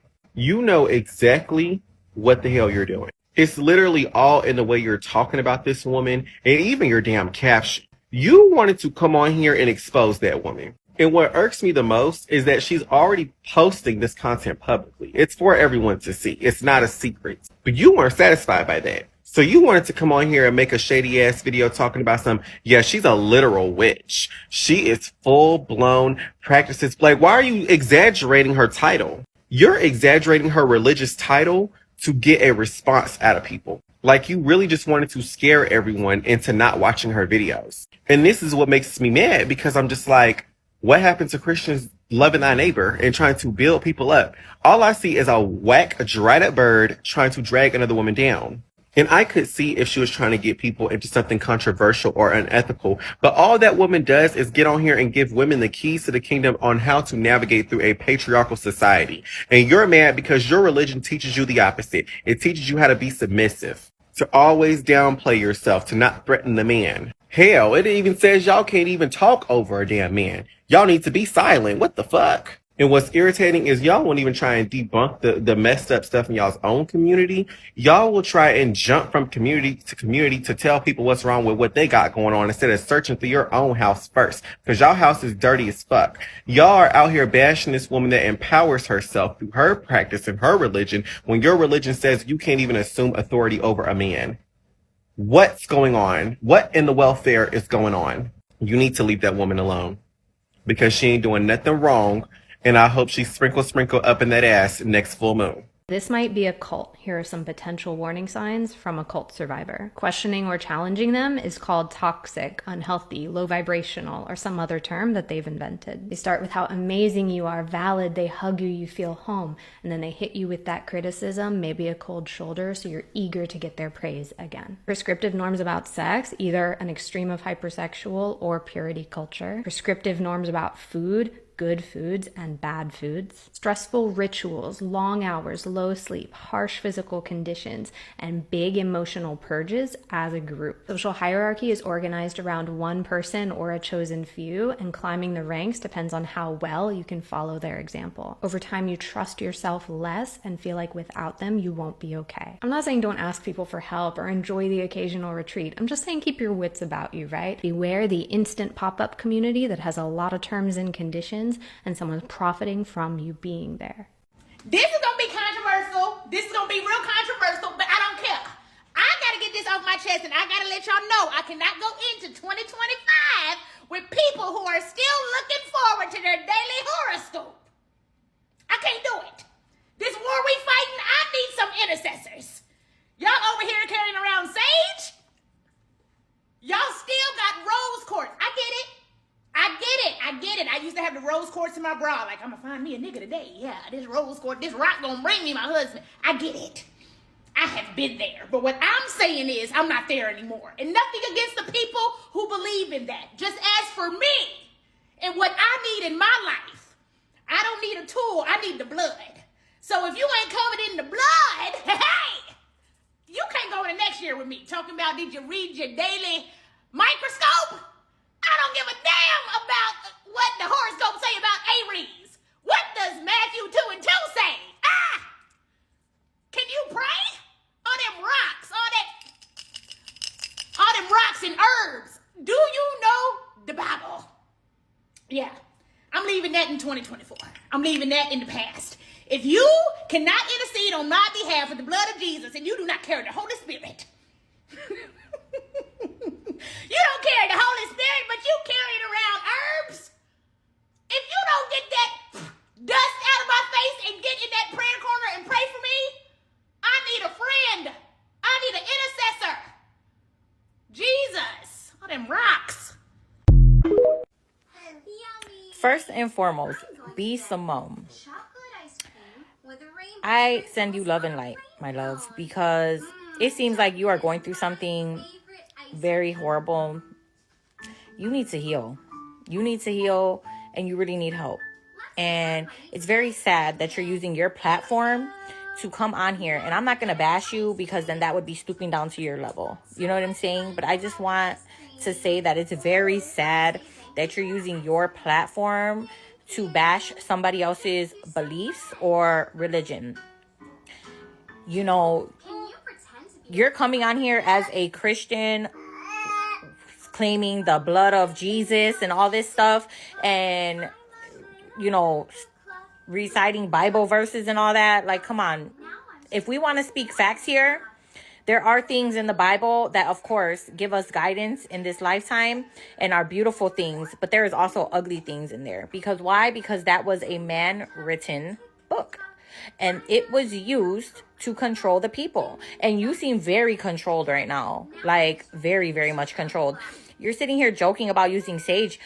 Baby girl, in your tone of voice, you need some sage in your life because you got some demonic entities attached to you that are just so dark and ugly, and they're coming out, and you can see them when you are talking. Like, you have this hatred in your heart. Instead of using that rose quartz to get a man, you should have been using that rose quartz to heal that heart center. Like, that's what you're supposed to use that rose quartz for. Heal your heart. Bring love back into that heart space. Pray with that crystal in your hand to help you to heal that heart, to love, and to not judge others, because that's exactly what you're doing right now. I'm so glad that your friend group, you decided to walk away from them because they don't need a friend like you in their life at the end of the day. You're the type of Christian that thinks you're better than the next person, or you think that It's if you don't go to church, then you're less than me. If you're not putting Jesus first, you're less than me. Everybody is loved by God in their own way, shape, or form. No matter how they praise God, I praise God in my own way. I have my own direct connection to God. I don't need to have my connection the way you have your connection. Girl, you're weird. You're weird. I used to think you were this funny. You used to be. You really did. Used to be a very uplifted, bright soul. No matter what. Even though you probably went through traumas, even though you had ugliness in you, that's what makes us who we are. You know what I'm saying? We grow from that person and we become a better version of ourselves. You getting on your platform and saying all this stuff that you said is not a better version of yourself. So whatever path you're walking down right now is just turning you into somebody way uglier. Way uglier. And I have no respect for you no more. None. Get it? I used to have the rose quartz in my bra. Like, I'm gonna find me a nigga today. Yeah. It's funny that when people leave spirituality, and I say spirituality because we're all spiritual beings, right? But when people leave what they believe should be the spiritual journey and then go into Christianity and demonize spirituality, the only thing they can demonize are crystals, herbs. Herbs are medicine, but okay. But let's talk about it a little bit more, because the root issue is going to be the root issue no matter what religion that you step into, no matter what philosophy that you choose to believe in. It all comes down to your mindset. It all comes down to your true beliefs. And the thing is that people step into spirituality and they want to talk about all this like manifestation, and that's their main purpose. They want to manifest this love. They want to manifest, this career, and they want to manifest this relationship and money and da-da-da-da-da-da. But they aren't willing to put in the work. That shadow work, they're refusing to do that. The dark night of the soul, they're refusing to do that. You will be dragged through the spiritual trenches. You have to rewire your whole subconscious mind. This isn't a game. This isn't hee hee ha ha ha. This is breaking free from generational trauma. This is breaking free from generational cycles of abuse, of toxicity, of bad habits, etc., etc. You will be asked to dive real deep, and it's scary. It's dark. It's isolating. It is not easy. You have to make a lot of sacrifices, and if you're not willing to do that, you're going to walk the other way. So funny that the people who demonize spirituality the most, all they can talk about are the crystals. I wonder why. So the reason that you're putting a crystal in your bra to attract the man has nothing to do with the crystal. It comes down to your lack of self-love, your lack of self-worth. It comes down to the attachment issues, the codependency issues. So now you're not putting the crystal in your bra, but you're going to church begging a man to love you. But at least it's at the church, right? You're still carrying the same issues. It's you. It's your mindset. That's what it is. It's your heart set. It's your soul set. Because you rather not blame yourself, you rather demonize spirituality. And now you're using religion to mask all your issues, and now you feel empowered. That power is coming from ego. It's still coming from lack. It's still coming from a lack of confidence. Not only lacking confidence within yourself, but also lacking confidence with your belief systems. Because let me tell you, I've already seen a couple of creators who left spirituality and are on a Christian path, which there's nothing wrong with that. But they demonize spirituality. And guess what they're posting about? All in all, spirituality forces you to become a reflection of what it is that you are seeking outside of you. Because this is about longevity. It's about sustaining what it is that you are seeking outside of you. It is about true divine soul fulfillment. It is not a materialistic, superficial, surface level journey. It just isn't. And if you're stuck in the material world, you're not going to survive the actual spiritual journey. It will require you to change a whole entire system within you. And that not only takes time and patience, but it requires work. A lot of work that many people are not willing to do. It just is what it is. When you depend on TikTok, on angel numbers, on crystals to define your spiritual journey, babe, that's where you play yourself. Also, y'all need to pay attention, because someone getting loud on social media about their belief systems does not mean they're secure and confident about their belief systems. It does not mean they're secure and confident about themselves, right? Being loud does not equate to confidence. Pay attention, y'all. What if it's not God or religion, but it's you? Now, this might ruffle a few feathers, and if you can't handle that, just don't watch this video. When great things happen, people tend to say that was God. When terrible things happen, people tend to say that was the devil. The devil made him do it. The devil made me do it. But what if it was neither, but it was just you? I look at life like a video game. In order for you to advance to the next level, and usually the next level is more difficult and requires more skill that you gain from the previous levels, there's a task or lesson that you have to learn before you can go on to the next round. or to the next season. So when you're being rewarded, was it God or was it you? I'm not here to debate whether God is real or not. It's more of a what if God was more of a guide. I think we forget that we have free will and the decisions that we make today directly affects the outcomes of tomorrow. So again, is it God or is it you? And the same thing goes for the opposite. I think a lot of people suck at taking accountability and don't have the ability to be very honest with themselves. They blame it on external factors. I mean, obviously there are events that are out of your control. Every single thing that you go through is a lesson. What if the universe is showing you, or God, whatever you want to call it, your higher self, you are strong enough to do it by yourself? You are capable of rising from the ashes because you are that powerful. You are that being. You are that bitch. What if, right? And I think that people like B. Simone, because I just saw her video talking about, I'm not going into 2025 with people who are into astrology and blah, blah, blah. Meanwhile, she used to carry a rose quartz in her bra for 12 years. I'm not here to talk about the Bible facts of spirituality also being used in the Bible or the fact that she's a hypocrite. Let's talk about it like this. Say you've been drifting through life and you have this one issue, and that one issue being insecurity, like you're really insecure and you're just drifting through life and you come across spirituality. When you get into spirituality, much like getting into a new hobby, you get this boost of joy. You gain all this knowledge and you learn that you may possibly be able to fix the main thing that you dislike about yourself the most. And you just go on blindly without ever being honest with yourself. And 10 years later down the line, now you're 12 years down the line and you realize, wait a minute, I am still dealing with the same issues that I was dealing with 10 years ago. And because of our inability to be honest and take accountability, it can't be our fault. It gotta be spirituality's fault. It gotta be the crystals' fault, because the crystals clearly did not work. And all that person did was use spirituality as a band-aid to cover up their insecurity. You never got to the root of the problem and worked on the insecurity. The insecurity, babes, is still there. You just covered it up with something temporary. And after all this time, you're getting older and you're realizing you're still dealing with the same problem. All you did was take off that band-aid and replace it with a new band-aid. Christianity. I'm just gonna go back to God. I'm just gonna go back to praying to God, and I'm gonna pray these insecurities away. When in reality, it doesn't matter how much you pray these insecurities away. You're still gonna experience them because that's your thing to deal with. That's your dark night of the soul. That's your trauma to get yourself out of so you can live to see a better day. Now, whereas God will guide you, I don't know if he'll fix the issue for you, because then what did you learn? And if that was the case, a lot of devoted Christian women wouldn't go through half of the bullshit that they go through if that was the case. They would just meet the one. Imagine you pray to God to get a man, then you do get a man, and it's not good. It's bad. Now you're staying because you prayed for him, and you're miserable. Every day wishing that you had the actual man of your dreams. Some situations wind up even worse, DV, than other issues. You didn't fix the problem.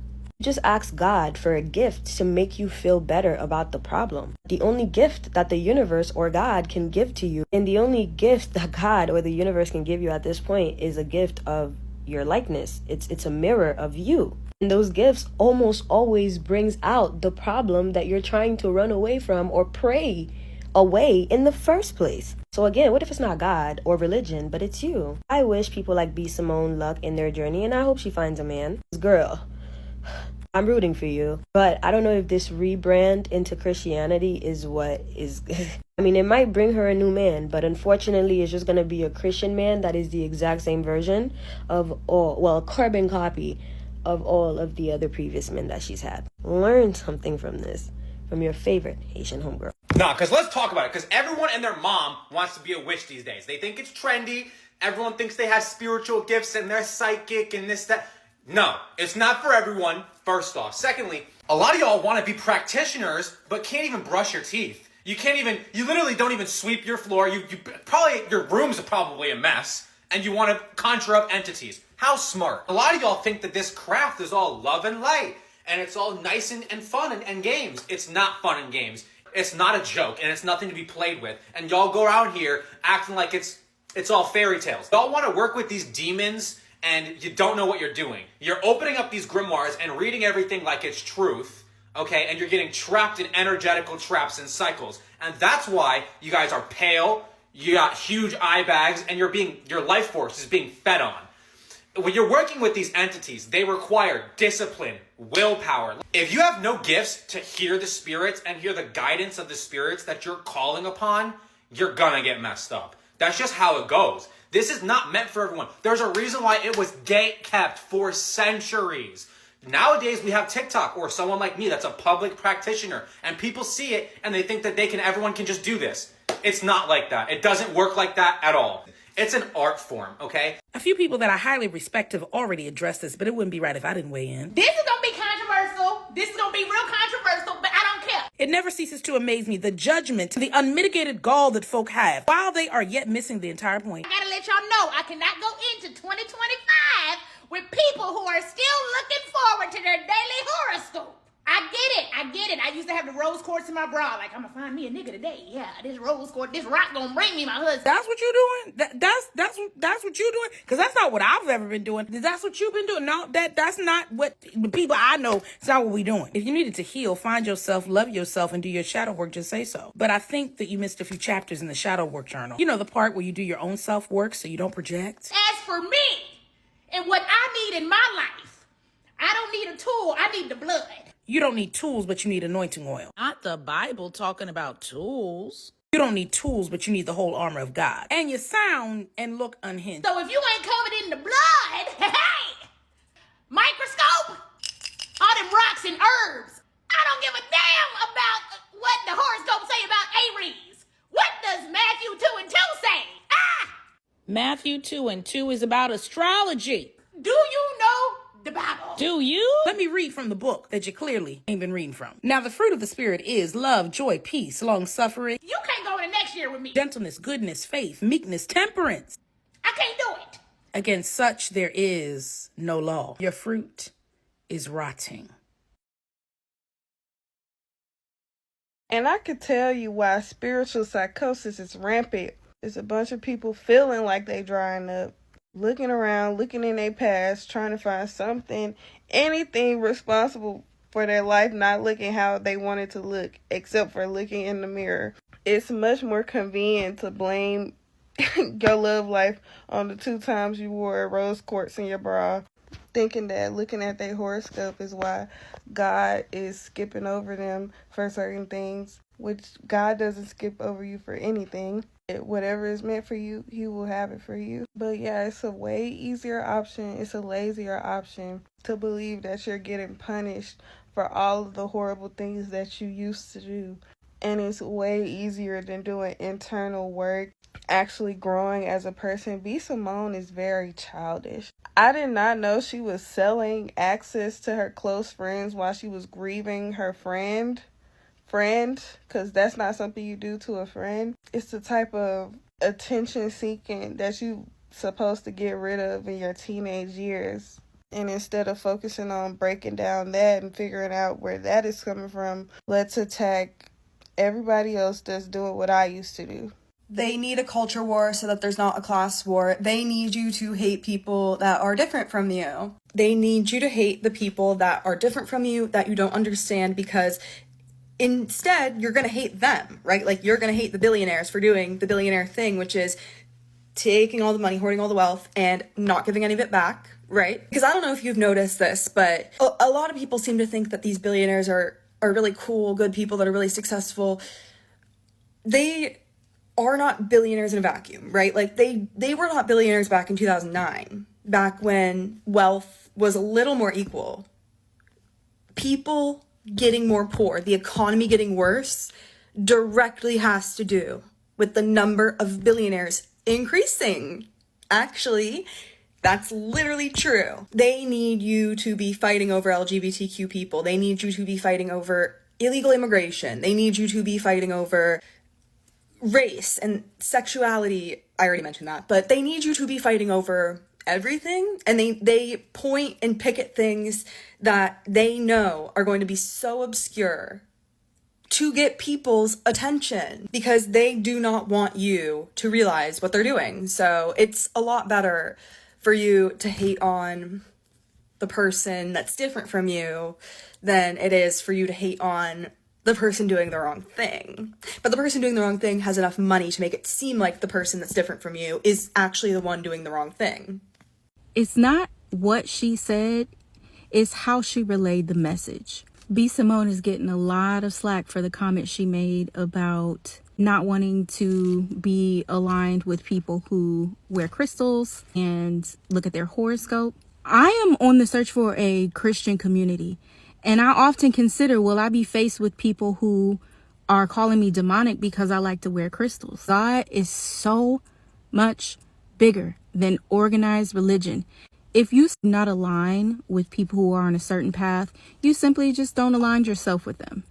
But to come off as a super Christian, condemning people, it's not very Christ-like. It's not nice, and it's not Christ-like. So I understand why the spiritual community is in such an uproar about her comments. It's ignorant. That's why a lot of people, like myself, have stayed away from church for so long, because it's full of people putting on an act just like her in that video, saying that they are closer to God than others because of their walk.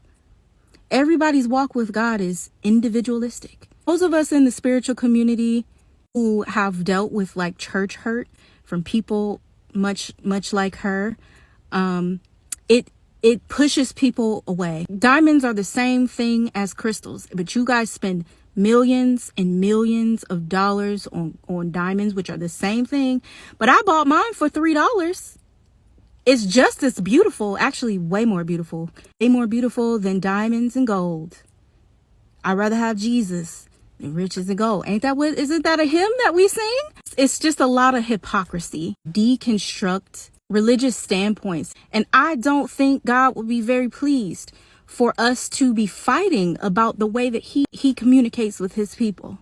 Loving God, loving Christ, walking with Christ is not about who is better than anybody because they look at horoscopes. It's not about who is better than anybody because there's other things people could be doing other than looking at horoscopes. And it's a lot of people in the church that are still very bound by whatever things that they are dealing with. And that's why, I don't listen to judgment from people, because only God can judge.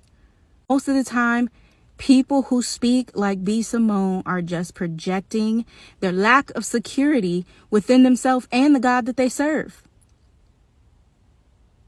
Y'all have a blessed day. The Bible describes an area before God's throne as a sea of glass similar to crystal.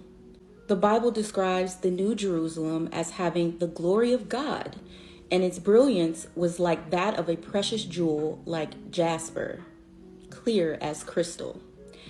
The Bible describes a river flowing from the throne of God as clear as a crystal.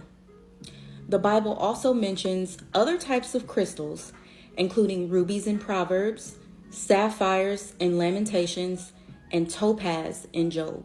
But you know what is demonic? Casting shame on people, no matter where they are in their walk with Christ. That's a really ugly spirit. To be Christ-like is to understand that we are all giving God the glory. God gets the glory from every breath that we take. And when you guys start really getting to know God on a personal level, rather than what is given to you by pastors who are also dealing with human instincts, traits that we all deal with, like lust, vanity, greed, jealousy. This whole topic of horoscopes and crystals being demonic and not like God, I really question if some of y'all actually know God, or do you just play church? So you're saying the man who translated the Bible beheaded his own mother? Oh yeah. King James I, the man behind the King James Bible, had his mother Mary, Queen of Scots, locked up and then executed, allegedly. He worked with his aunt, Queen Elizabeth I, to make it happen. Why? So he could secure his place as King of England. That's not exactly the kind of story you'd expect from someone tied to the Bible, is it? But it doesn't stop there. James had a thing for demonology. He wasn't just curious about it, he wrote an entire book, Demonology, all about witches, demons, and their nasty tricks. And this is the same guy who decided, hey, I should translate the Bible for everyone. And then there's his personal life. Rumors say he had questionable relationships with men, including his cousin, and he wasn't exactly known for being morally upright. Yet this is the man people trust for one of the most influential versions of the Bible. Do you see the problem here? Now let's talk about the translation itself. King James didn't write the Bible, but he commissioned it to solve political and religious problems in his kingdom. It wasn't just about faith, it was about control. He needed a version of the Bible that supported his rule and brought peace to a divided nation. That's the agenda nobody talks about. Most people who find God in adulthood do so when they're at their very lowest. They're desperate. Mark my words when I say this. And this is for all the people who are in the process of deconstructing, especially. All of you who are doing the work to dissect all of the programming and indoctrination out of. In 2025 and beyond, you are going to see two things happen. Missionary work is going to pick back up more than it ever has, because missionary work has always been a weapon that was used to destabilize and to paralyze people so that they can't fight back. This has always been a mental war. I don't know how much more I can say this. This is a mental and spiritual war because things are starting to evolve. People are waking up too much. Women are saying that they don't want to have children or be married. People are rejecting, the structures around employment and saying that I'm only going to work for what I need. People are starting to grow their own food. People are starting to learn how to produce their own clothing or produce whatever it is that their families and community needs. That is a threat to capitalism. So what you are going to see is this revving up of things like missionary work so that they can try to string you back in. The other thing you're going to see is what we are already seeing is a pivot in the church, right?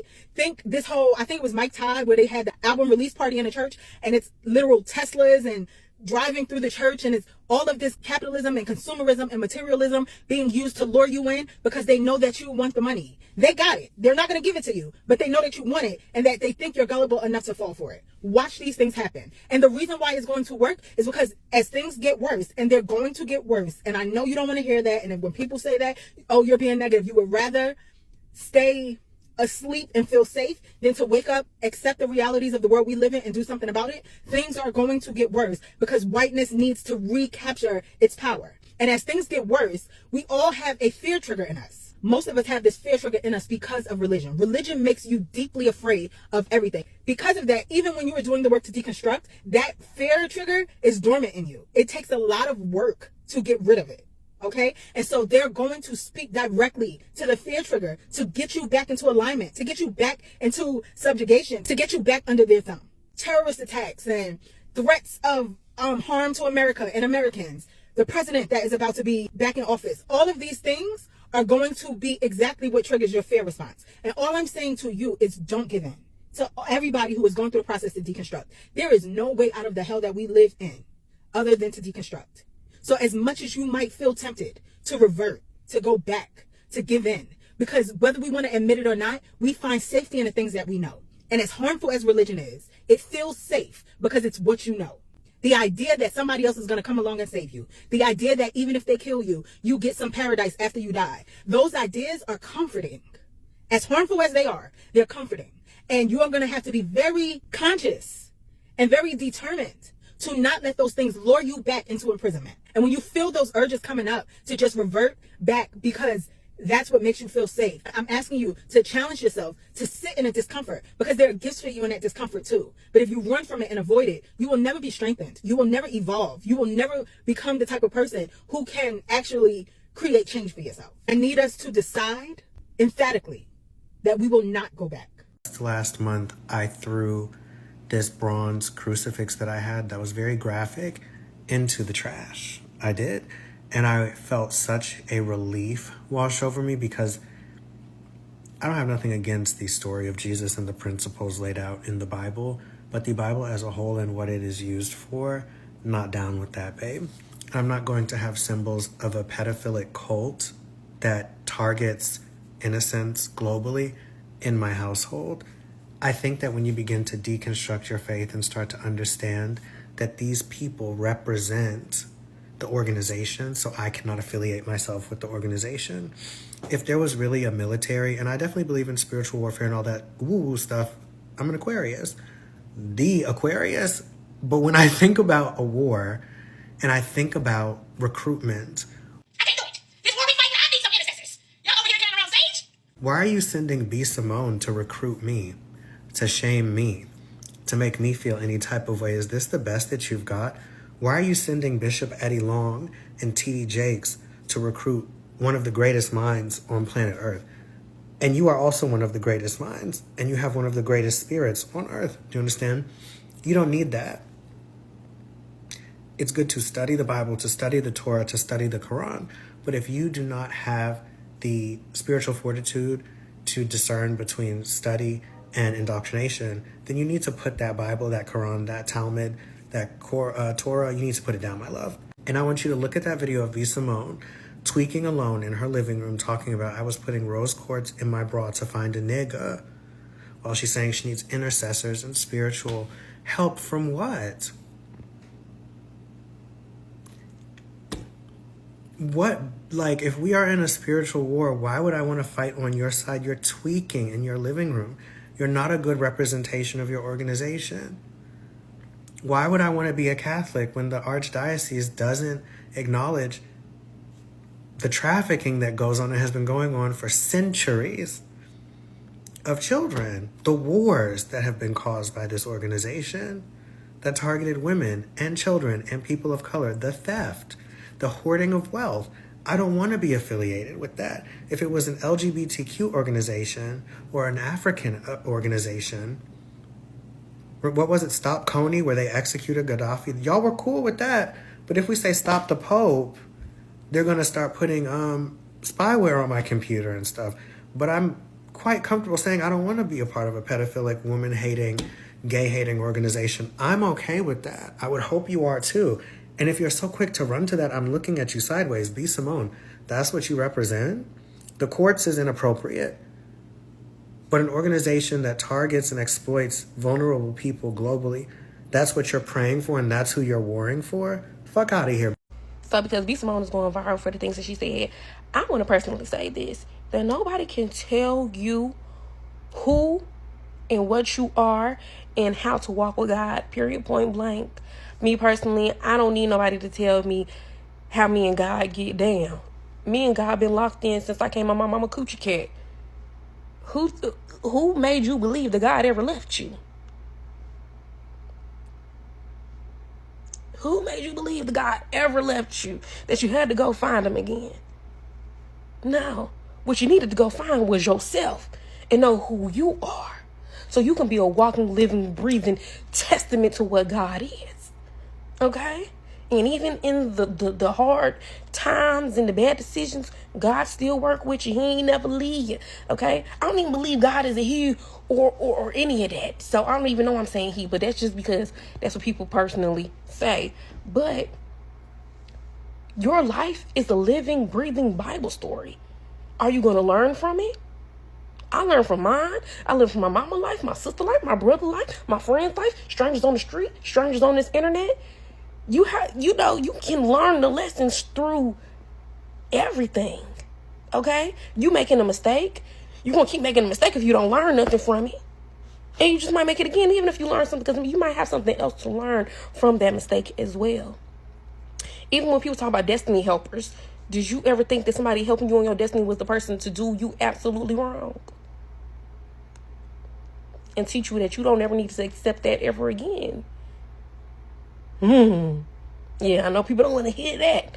Okay? And period, point blank, what everybody is literally doing is conceptualizing God into what they believe God is. From all religions around the world. You know what I'm saying? And even saying God kind of just makes me like, they're conceptualizing what they think the creation of this world and life is. Physically, spiritually, mentally, and emotionally. That's what they're conceptualizing.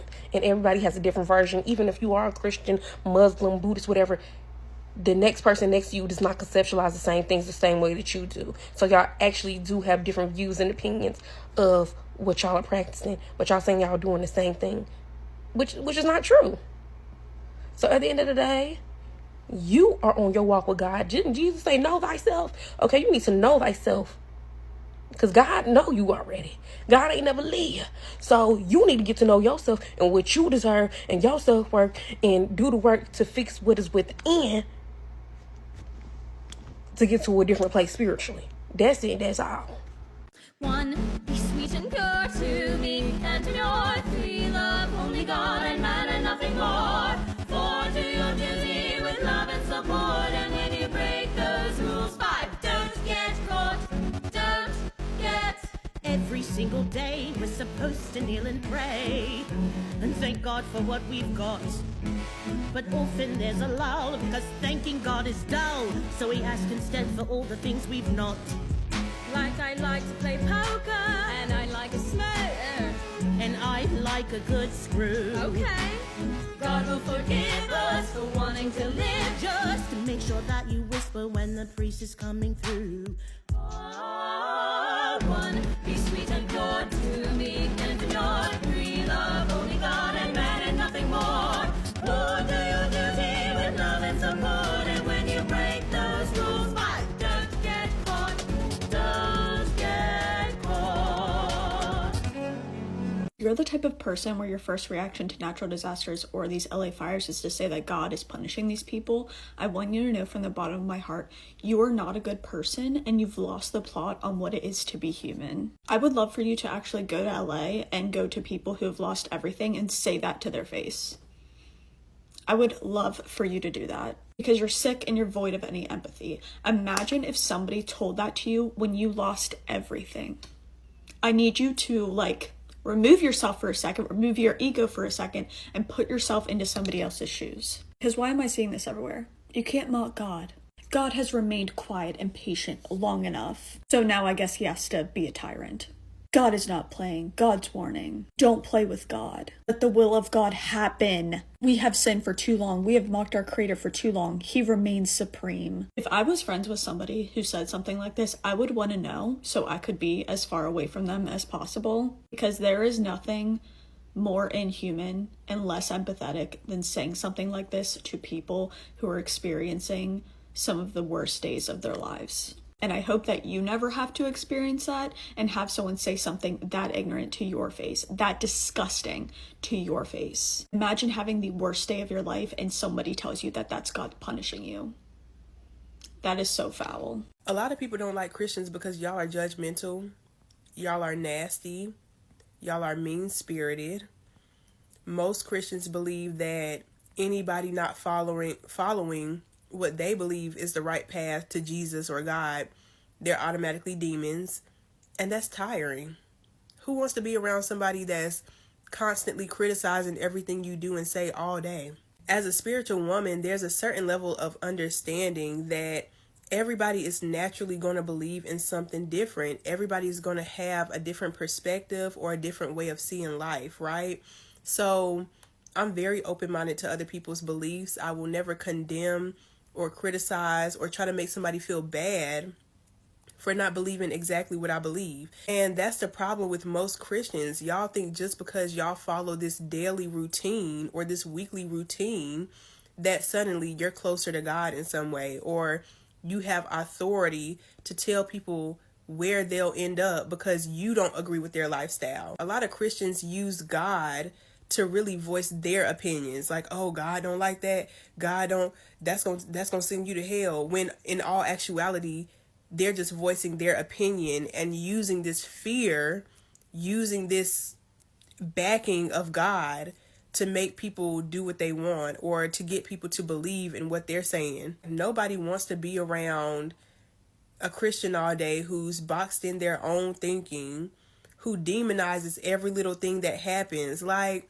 demon this, demon that. You are the demon at that point. Like, I'll always say that anybody who talks about demons all day and, oh, this is a demon, that's a demon, they are a demon. If you're stuck in a reality where demons are controlling and ruling your life, I'm sorry to tell you, but you're a demon.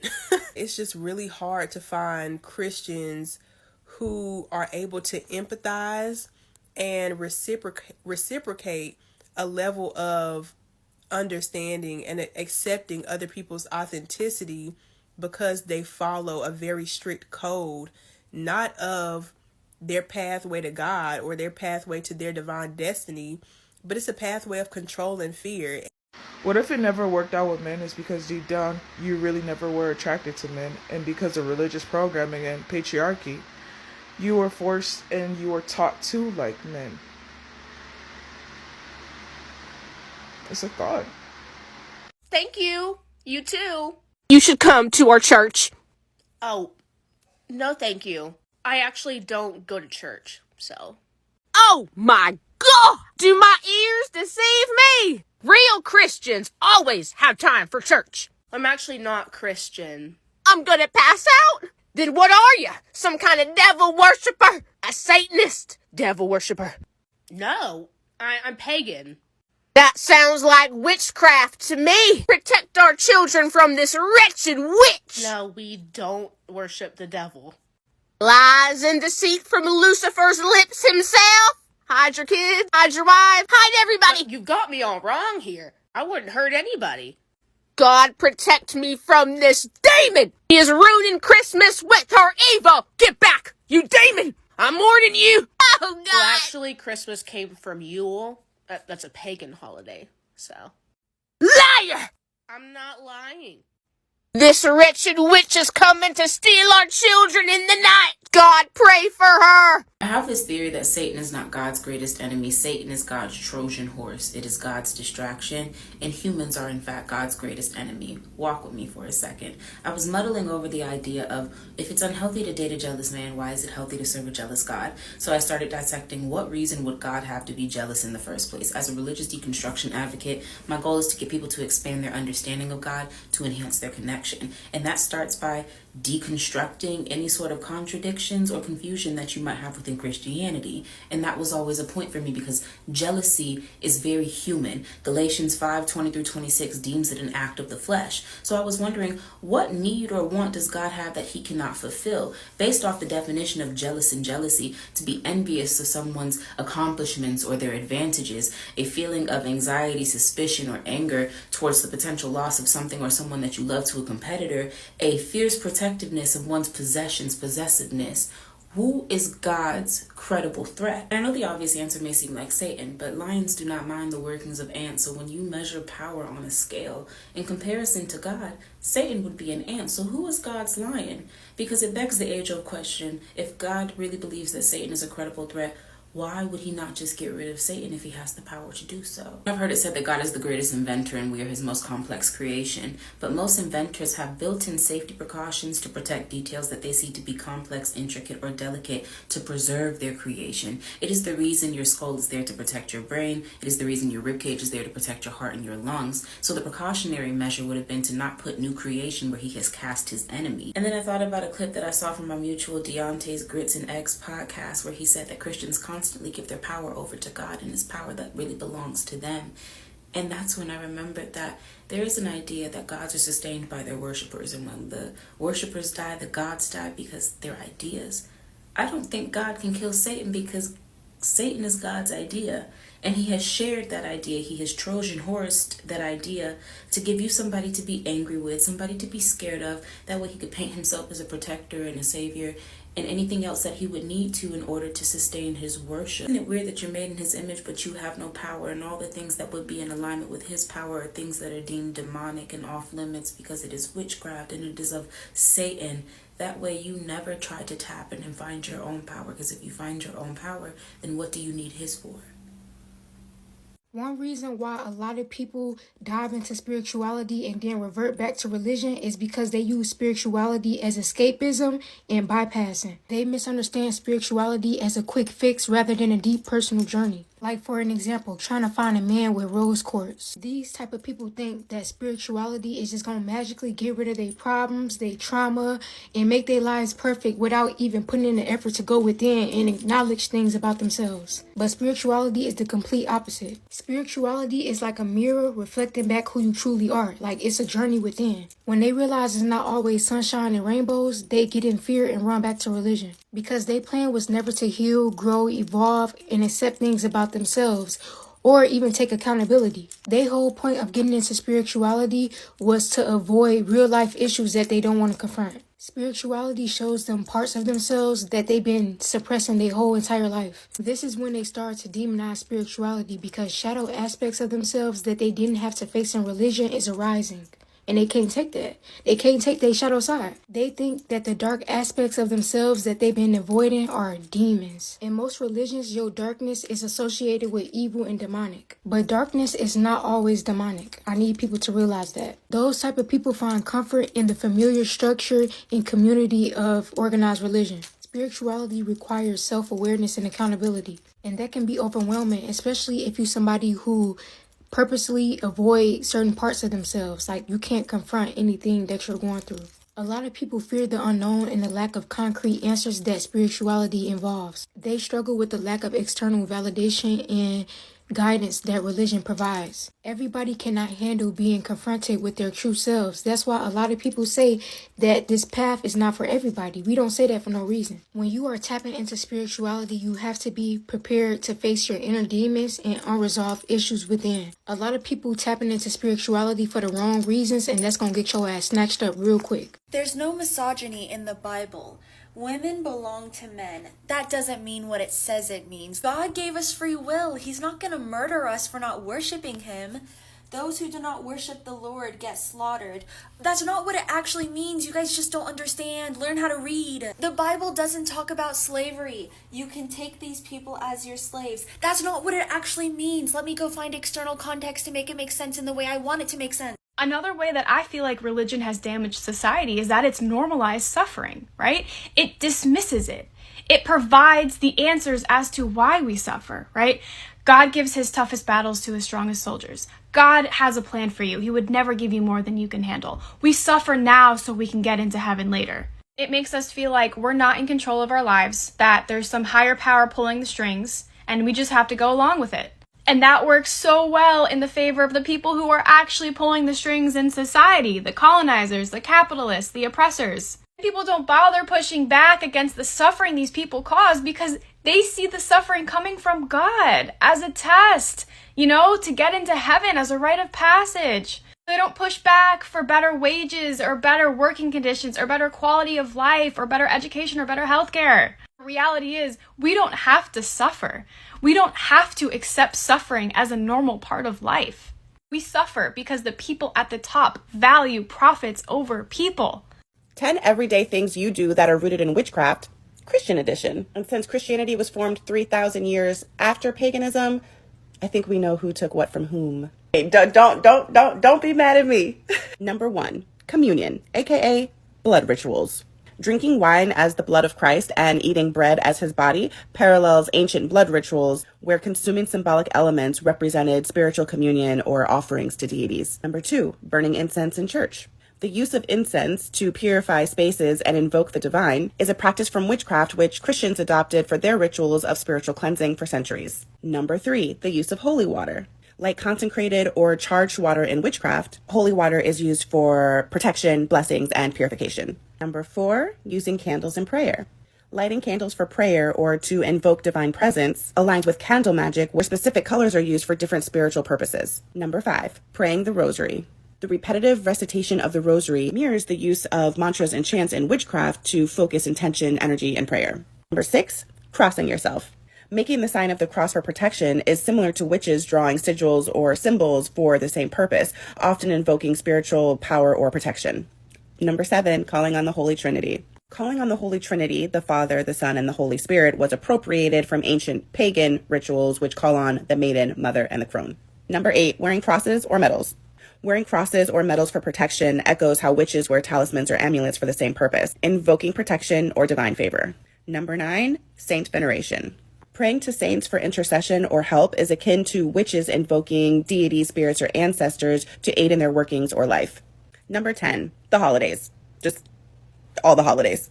During the Crusades, the Christians went around trying to convert as many people as possible. They created holidays during the same time as the pagan holidays and convinced them to practice at the same time and to practice theirs in order to keep the peace. For instance, Christmas. Jesus was not born in December, and pagans would celebrate what they called Yule, and they would light a Yule log. Your Christmas tree comes from the Yule log, and the entire celebration was to mark winter solstice. You have Halloween, which was taken from Samhain, which is a really sacred tradition for pagans and people who practice witchcraft.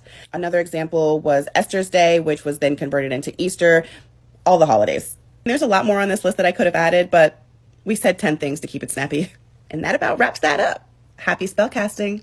Hey, my babies, never forget the fact that it's church folks out here that's doing the exact opposite of the Lord's work. So buckle up, because I have a story time from a session that I had earlier this week, and you're going to want to hear this, especially before y'all take y'all asses playing fake happy family with people and breaking bread with people that don't mean you any good.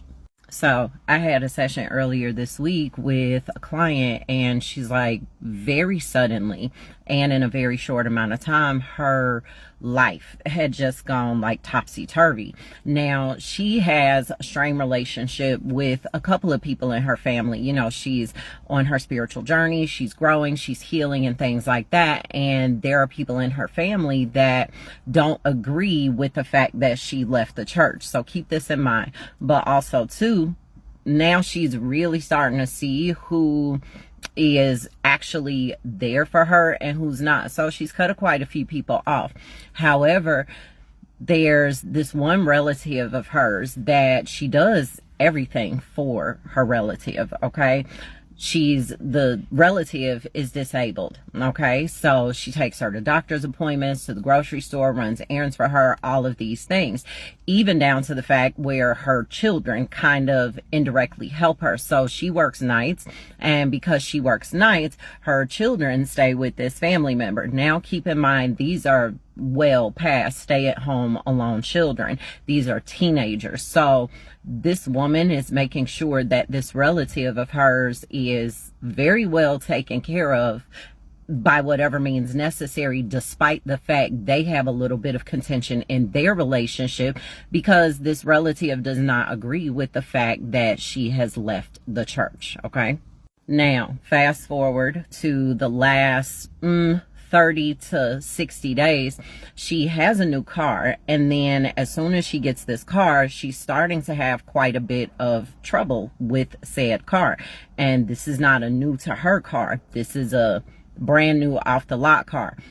This happens quite a bit. So if you have a brand new car or a new car and you're having car troubles, it's probably one of the first signs that somebody is working against you. However, things come to a head when she totals her car. And as she's talking, I'm zoned out because I see exactly what happened. I said, so it was one day a couple of weeks ago, you picked her up, and I was like, she left something in your car. I said, matter of fact, you picked her up a couple of weeks ago, and she doesn't really have allergies, but all of a sudden this one particular day she gets in your car with like a paper towel or a snot rag because her allergies are acting up. And she's just looking like, and you know, I'm like, yeah, it was right under the passenger seat, between the passenger seat and the door. She's like, yeah, I did find that because she has totaled her car, and I'm realizing why she has totaled her car. So my consciousness is split. I'm listening to her very clearly, but I am also seeing what has happened and why this has happened to her. And I said, yeah, she left something in your car. I said she took some oil, she said something into the oil, she spit in it, and then she got in your car and she left it in your car. And she starts instantly crying because obviously this has broken her heart. And so I hold space with her for a little bit, and then I talk her through it. But please keep in mind that some of the worst things that I have come across have happened to people at the hands of someone who is supposedly saved, sanctified, and filled with the Holy Spirit.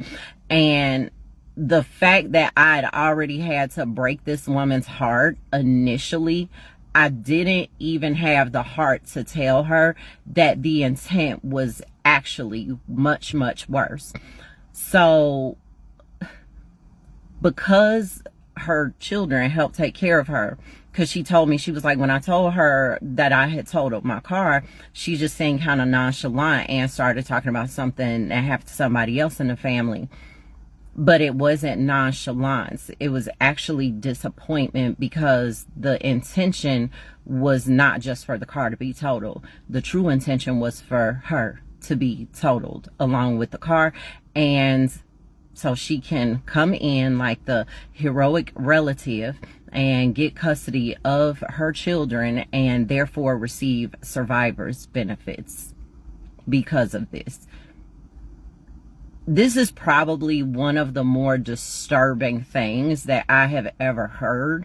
And that is a lot, even for me, because in these sessions, I run across some pretty diabolical shit. But I have to say that this is definitely in my top 5 that absolutely takes the cake. But she is okay. She's actually going to be okay. Thankfully, she ran across me and Auntie got her covered. But let yourself take a few things away from this, okay? Number 1, get rid of this mentality of family. There's a very big difference between family and people that you just swim in the same gene pool with. Just because y'all have the same blood running through your veins does not mean that these people do you any well. So definitely think about this before you go and break bread with people that you know really don't fuck with you like that. Because little do you know, the fact that these people still have any type of access to your energy or presence, that actually empowers them to be able to do anything to you.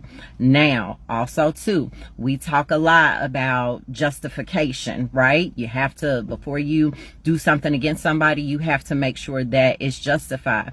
Keep in mind that not all systems of magic work on justification on the front end before you go on the offense with magic, but they all do operate on justification on the back end. However, just because a working against you is not justified doesn't mean that it won't hit. It just won't stick. So as bad as this was with the previous incidences with her car and totaling her car, it still did have an effect, but it didn't have the totality of the intended effect. So this is why we say also too, nobody is untouchable.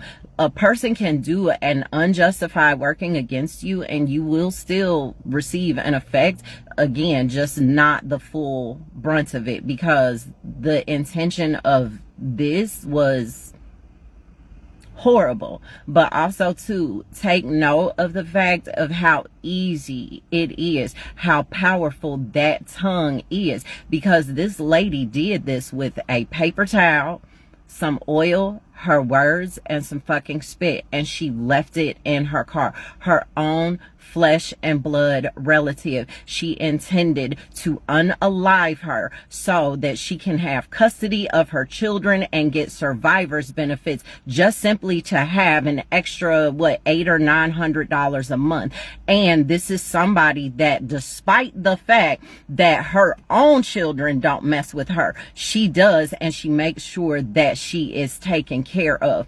Please stop being so naive about the fact, oh, that's family, baby. When I tell you, family will fuck you first, worse, harder, and faster than anybody else. And part of the reason why they're able to do it and why they do it so much is because of the simple fact that most people are conditioned to receive abuse because it is in the vessel of cousin, aunt, sibling, parent. Stop doing that and stop taking your ass around people that you know do not mean you any good. Detach and cut off the energy. And I'm gonna be real honest, a lot of times, and this is not the first time that this has happened, I even had problems with people in my own relation circle, because I'm not gonna fucking say family, people that have tried to pray against me. I'm gonna pray that God show you. I already know her. I don't accept that. And now the fact that you even said that, you have made yourself a known enemy to me, and I will detach and depart from you, and you will never receive anything from me. Family, you get to choose. Relatives, you don't.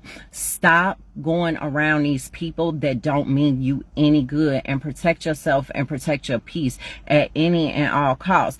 If y'all's spiritual disciplines differ and they don't agree with it, that is no longer your target audience. Goodbye, because they're letting you know that their time on your path has ended. Please stay safe. Stay safe. Use your discernment. I love you. Religion is exclusive, spirituality is inclusive. A religious doctrine will tell you what makes you a good or bad person, who are good or bad people to interact with based on your faith, and what will lead you to salvation or to destruction, heaven or hell, right? I have often seen people say, yeah, I'm spiritual, I pray all the time, like I have a very close relationship with God, this is my faith. And then they automatically shun anything else outside of that. They don't even believe in spirits. They don't believe in ancestors. They think that chakras are demonic, astrology is bad, things like that.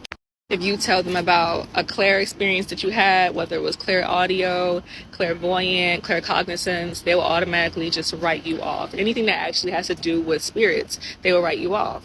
Spirituality is more inclusive because there's room for everybody. What works for you might not work for someone else. There's different karmic cycles. There's different life paths. There are different energetic relationships between you and the universe versus the next person. So you can't just paint everyone with a broad paintbrush. But I always just find it very interesting when someone says they're very spiritual when they mean to say they're very religious. They're very into their faith. They've been practicing it for a long time. They know the book front to back, cover to cover, up and down, things like that. But they are against spirituality pretty much. Now, there's nothing wrong with being religious, different strokes for different folks. And I honestly feel like everyone should submit to something higher than them. I really feel like none of us is the end all be all. So you really shouldn't go around thinking that. Religion is more, this is what you can do, this is what you can't do, this is who is bad, this is what is bad. Spirituality is more, fuck around and find out. And dig deep. Being religious does not mean that your intuition is stronger than anyone else's, especially when you demonize anything that's spiritual. Being religious does not mean that you are more blessed or more highly favored than anyone else. It doesn't mean you're more protected than anyone else. Like, let's just get that out the way.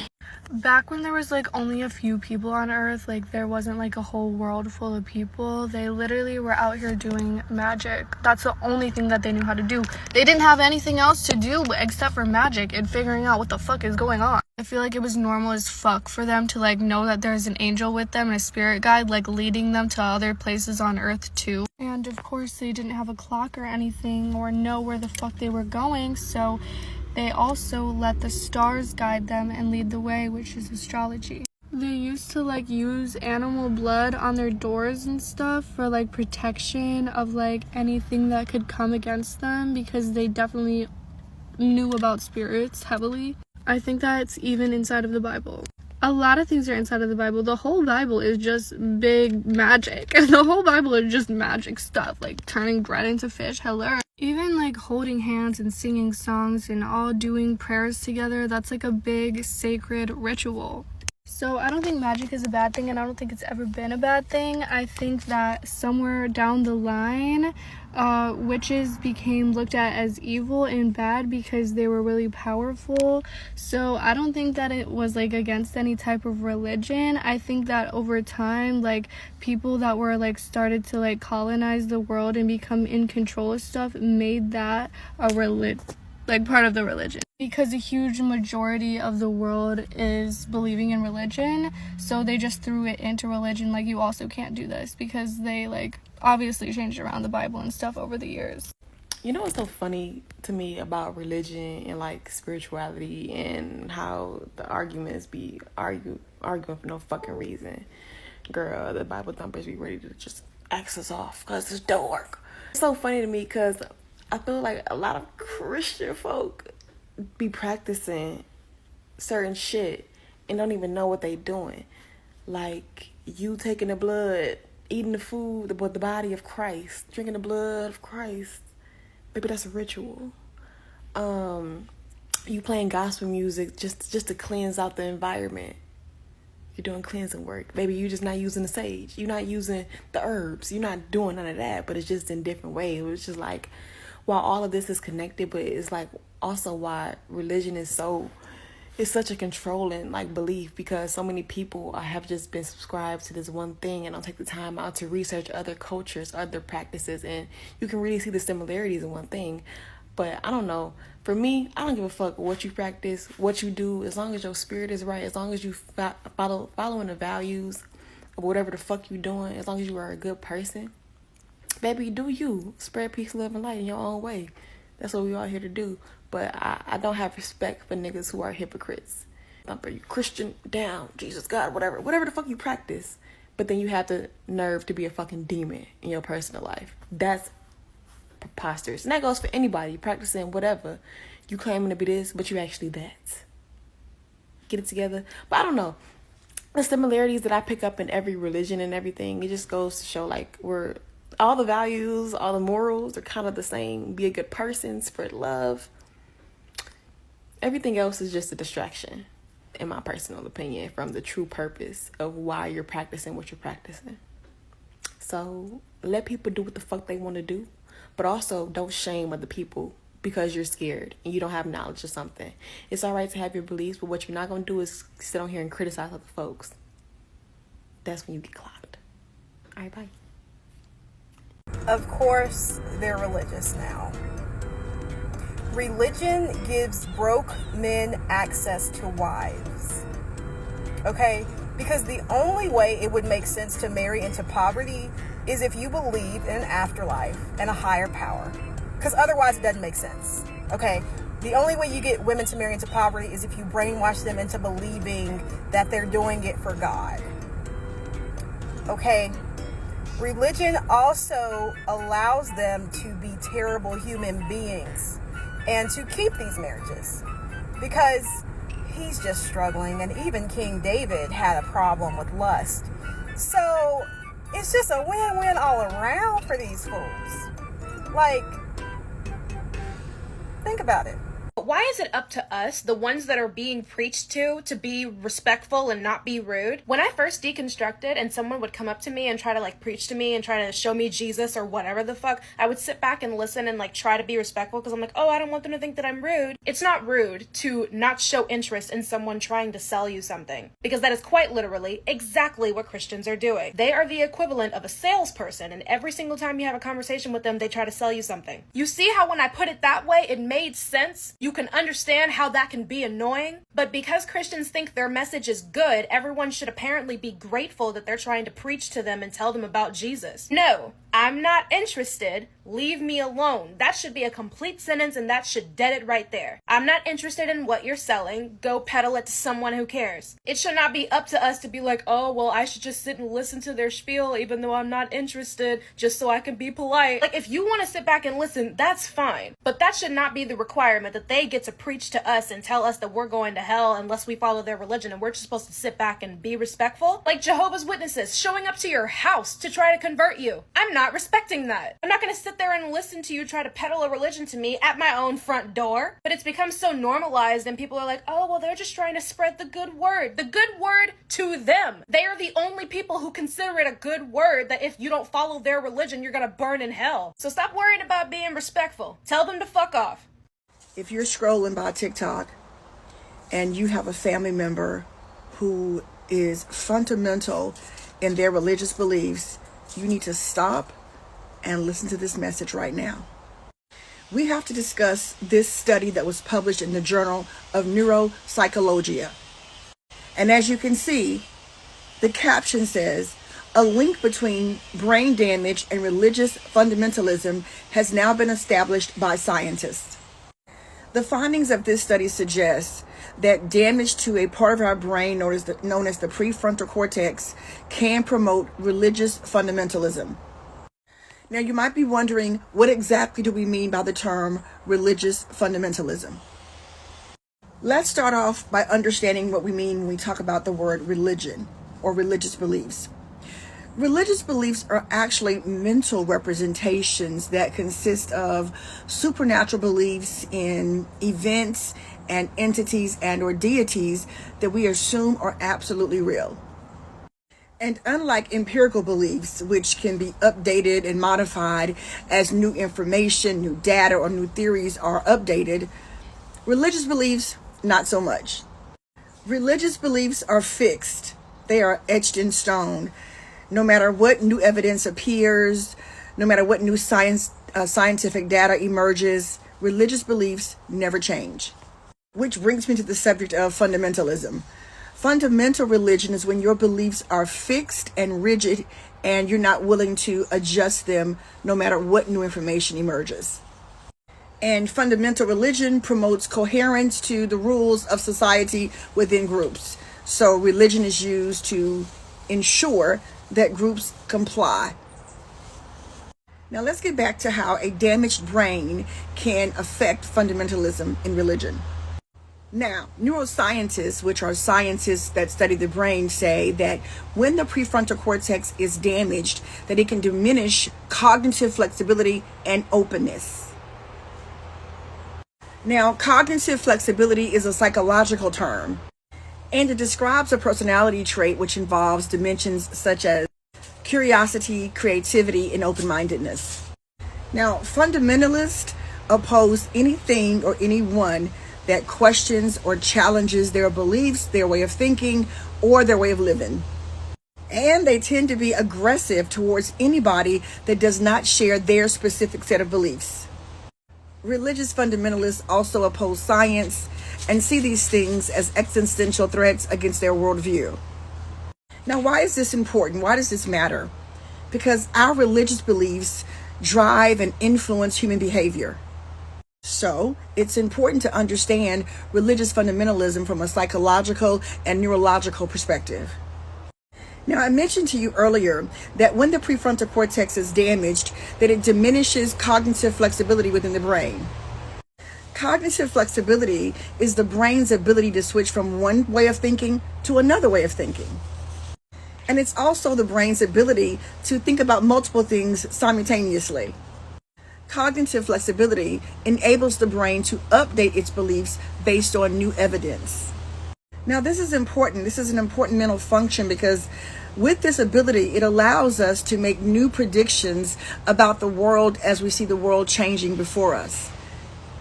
Now, as I've mentioned, religious fundamentalism requires that a person have strict adherence to a set of beliefs and rules.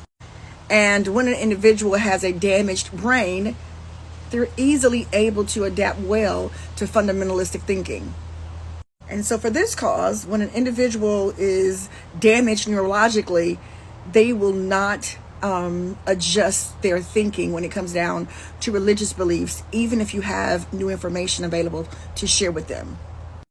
Now, these findings are important because they suggest that impaired functioning in the brain, whether it came from a traumatic brain.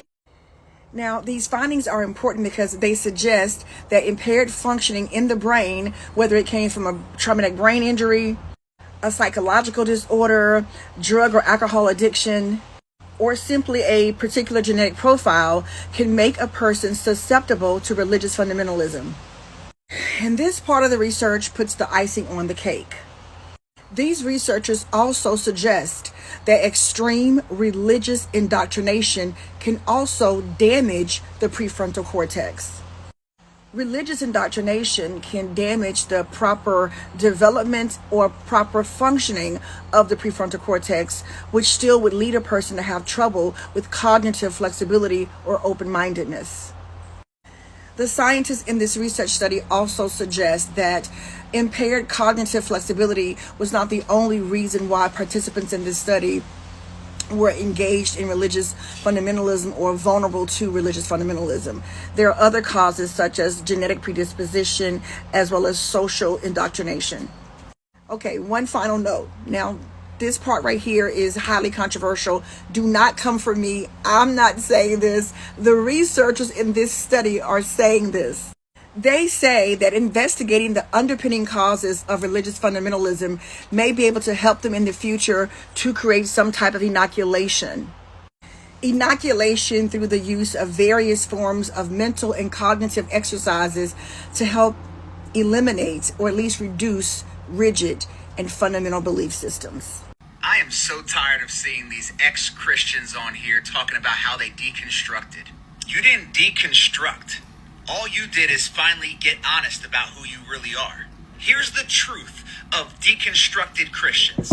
You were either born into Christianity and told you were a Christian from childhood, so you thought you were one until the day came where you decided not to be one anymore. Or you came to Christianity later on, but you did not come for the gospel. You see, there's this thing that happens in our... I've said this before, but I'll say it again. Christians that talk like this about ex-Christians are insecure in their faith. Christians who talk like this do not want to accept the fact that there were true Christians that truly put their heart and soul into Christianity and walked away. And why don't they want to accept this? Because that means they could end up like us one day. So it's much easier for Christians to cope with others leaving Christianity if they just tell themselves that they never really meant it. Not only that, but Christians have to discredit ex-Christians, so current Christians don't take them seriously, so they have to discredit them. I've also said this before too, and I'll say it again. This is why Christianity is rapidly declining in America, and it'll continue to do so. It's not because people want to go sin. It's because Christianity doesn't take any responsibility for any ways that they might harm or abuse people. Instead, they rather keep their egos. They rather stick to the no true Scotsman fallacy than to get down to the actual issue and see if they can improve it. But Christians should be concerned about this kind of talk, because if you're questioning your faith or if you ever walk away, people like this will claim that you were never a Christian and they will turn their back on you and they will not hear you out. And the more Christians talk like this about ex-Christians, the more ex-Christians there will be.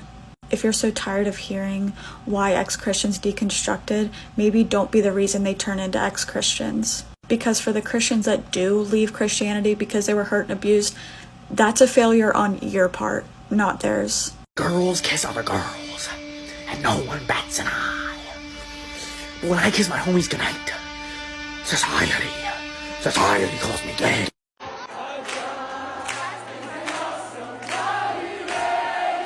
And if a group of people tried to do this exact same thing and they were from literally any other religion, there would not only be an extremely high amount of police officers on the premises ASAP, but it would also be broadcast all over the news as an act of terrorism.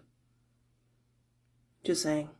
No, I don't respect your religious beliefs or agree with them. I respect your right to have them. I respect your right to express them. I respect you as long as you respect me. I don't respect your right to tell me I'm an evil person. I don't respect your right to tell me that I'm going to hell. I don't respect your right to impose your beliefs on me. I do not respect ignorance. I do not respect brainwashing. I don't respect cults. I don't respect hatred. I don't respect bigotry. I don't respect misogyny. I simply don't respect your religion, and I don't have to. Are you scared of this? Or this? Unless you've been attacked, no, because it's a dog. Are you afraid of this? Or this? No, because it's just a cat. So why do you fear this? Who told you that this was a bad thing? Wow, this is beautiful. Who would fear this beautiful flower? This is belladonna. You will fucking die. Wow, look at how beautiful this is. Why do you think that's beautiful? Who told you that? I think it's beautiful too. Grows our food, keeps us warm. You know what else it does? It blinds you and burns you. So why are you okay with this, but fear this? Is it because you can't see? Are you afraid you'll get lost? You know what else comes with this? Peace and quiet. Do you know how many organisms would die without this? Who taught you that this was bad? You cannot have one without the other. And neither one is innately bad or innately good. A lot of people with religious trauma, the core of a lot of it is that you were taught and brainwashed not to trust yourself and not to listen to your body, not to trust your human instincts, and not to trust your thoughts. Yeah. Which can absolutely result in self-sabotaging behavior. In fact, people we're talking about, I always feel like if I'm too happy, I'm doing something wrong, or that something bad is going to happen. Yep. That is the place where a lot of people will self-sabotage, sometimes without even knowing Thinking God will take away joy, things like that. And so I'm going to, consciously or subconsciously do some damage to where I'm at right now so that I'm not too happy and so that I stay stuck in this place. I love God because he pulled me out of the trenches. That's right. Not to shit on this, endearing moment or this endearing motivational video that inspires so many. It's so funny that from a group of people, not these people specifically, but a lot of these people who believe in this religion, when I make my content, they always say, well, you can't expect God to do X, Y, and Z because he's not a genie. Yet, y'all are walking around saying you love him because he pulled you out of the trenches. Isn't that something that he's doing for you? Because you probably prayed to get out of the trenches and he answered that prayer and that's why you love him, right? But that's not even the overall point, because I remember a time in my life where I was a Christian, and when someone would ask me why I followed God, I would say the same thing, because of the things that he brought me through, the things that he gave me strength to endure, things of that nature, right? Things that he helped get me through and my family throughout our lives and things of that nature. But you take all of that out of the picture and think about those individuals who are still going through the trenches that we had to go through. Things that people are currently praying for, that they've been going through their entire lives, who didn't get that same luxury of being pulled out even though they're praying the same prayers. What about them? Would you still have this love for God if you were still in the midst of that suffering? The trenches that you once prayed to get out of, that you are now currently out of. If you lived your entire life in those trenches, would you still have that same kind of love for that God? And another creator say that is coming from a place of privilege, which I 100% agree, because you have the privilege of being out of that situation and contributing you being out of that situation to God for his glory. But the people who are currently going through those situations, or who have died going through those situations, don't have that same luxury to say that, because they're still going through it. And so taking away everything that God has done for you, why do you love God? Because if you love him for the things that he has done, but there are people walking around on this planet who have prayed and who have been praying since they can remember for their situations to change, and they have not had that same luxury or that same privilege or that same experience of getting their prayers answered, how do you expect them to love this God if that's the reason why you love that God? A lot of you people were able to keep that faith because you have seen his works in your life, but what about people who have not had that same experience? How are they supposed to believe that this God loves and gives a fuck about them if your prayers are getting answered and they're being left aside? What's she doing? She's praying for forgiveness. Again? What'd she do this time? She kissed another girl. Why do they keep thinking this is a sin? Well, remember that ridiculously long book that you wrote? The Bible? That's the one. What about it? Apparently, they mistranslated the word pedo for homo. How do you get that wrong? I guess when you wrote man should not lie with boy, they forgot about the age part, so now it says man shall not lie with man. What? I know. You're telling me my babies are down there thinking that love between consenting adults is a sin because of a translation error? Yeah, it's a game of telephone gone wrong. Excuse me 1 second. What are you doing? I'm gonna try and figure out where exactly I wrote in the Bible that they should take every single word literally. Right. Y'all thought the rainbow was a promise never to flood the earth again, but don't tempt me with a good time. Learn to read, and let's be so for real. The rainbow has always been for the gays. Where are you going? I need to lie down. Not during Pride. Okay, so I was tagged in this and it says, you don't need therapy. Anytime we feel depressed, anxious, lost, it's because we are out of sync with our creator. Let God be your ultimate therapist and healer. He's the only one that can help. And don't expect God to fix you when you only give him a couple of your broken pieces. Give him everything. Here's a question. Why do people who have opinions like this go to the doctor whenever they have a broken bone or are sick? Why do they go to the doctor when they have a life-threatening disease? Obviously, the only reason you have any of those diseases, illnesses, broken bones, whatever, it's obviously just because you're out of sync with your creator. Why are you going to the doctor? You should be staying home and praying and worshiping him and spending time with him. And then once you're in touch with your creator, your bones will be healed. Your illnesses and diseases will heal themselves. But I'm gonna guess that people who say stuff like this go to the doctor when they have a problem. Because this is bullshit, and they know it's bullshit. And this is one of those slideshows where you look through the pictures and the very first slide says, unpopular opinion. And I need some of you to understand this. Sometimes something is an unpopular opinion because it is harmful to people. Sometimes something is an unpopular opinion because it's not an educated opinion. It's an opinion that you pulled out of your ass and said, yep, that sounds good. Let me throw it on social media, while actively throwing out an extremely harmful narrative. Okay, my rant's over now. When I was 17 years old, a wild rumor started spreading in my small evangelical Christian community that I was a witch, and it got to the point that my mother tried to stage a surprise exorcism on me. So today, I'm going to tell you guys everything that I did wrong to deserve these accusations. I took a trip to Boston, and while I was there, one of my friends gave me a beautiful steampunk trench coat. This is the exact coat, you guys. And I came home with it and was super excited. And one day, I took a walk outside wearing this coat with my little siblings, and a church lady saw me. She called my mother and our pastor hysterical, saying that the way I was dressing was sending a message to the local witches in the community that I wanted to join them and that I needed to be more careful because I was putting a target on my back. I also had started painting my nails black, and my mother told my sister that she was concerned that while I was on my trip in Boston, I may have met up with a coven of witches who got me to join them.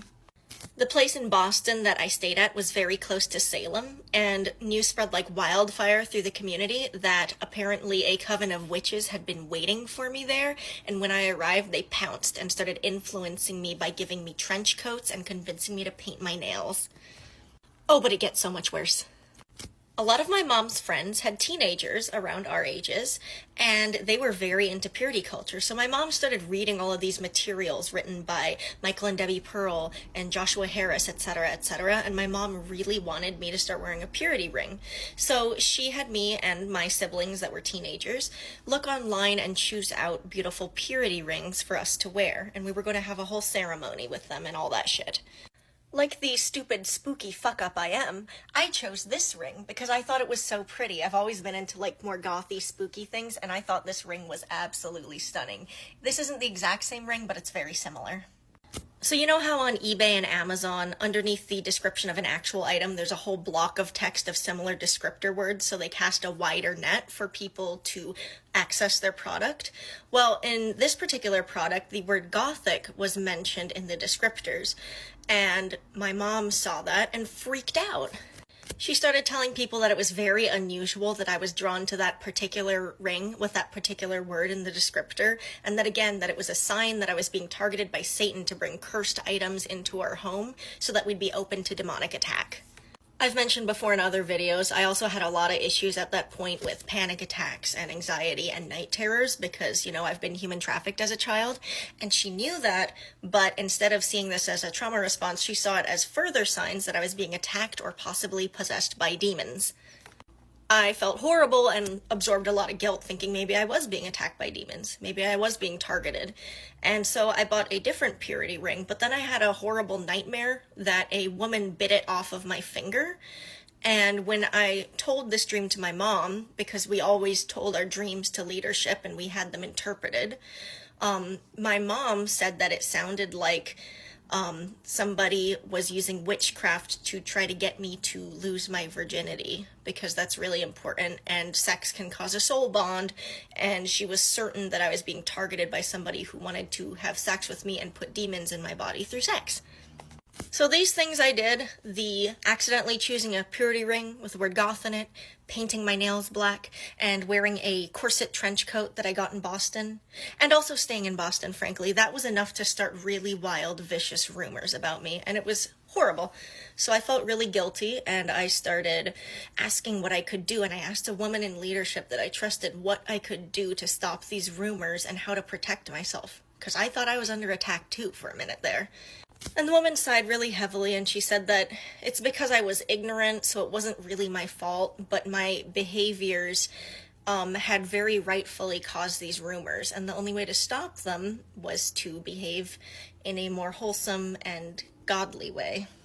So I threw away my black nail polish. I couldn't bear to throw away my coat, but I hung it in the back of a closet and prayed over it a lot until it got moldy, and then I threw that away too.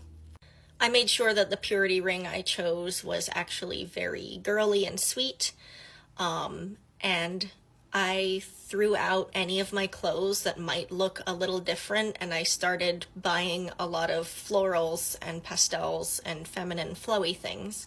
I barely wore any makeup at that point, but I did have a really shitty black pencil eyeliner that I'd put just a tiny bit on over the top of my eye. I threw that away too because it was too dark and I thought it made me look gothic, and I bought a brown cream eyeliner and would just work that into my lash line and smudge it. I was very, very desperate to look as feminine and wholesome as possible. I had very long dark hair at that point, and I thought this might make me still look gothic, so I started putting vinegar or salt water in my hair and sitting out in the sun for a long time, trying to lighten it up so that I'd look a little bit more wholesome and cohesive with the fundamentalist girl image that everybody had.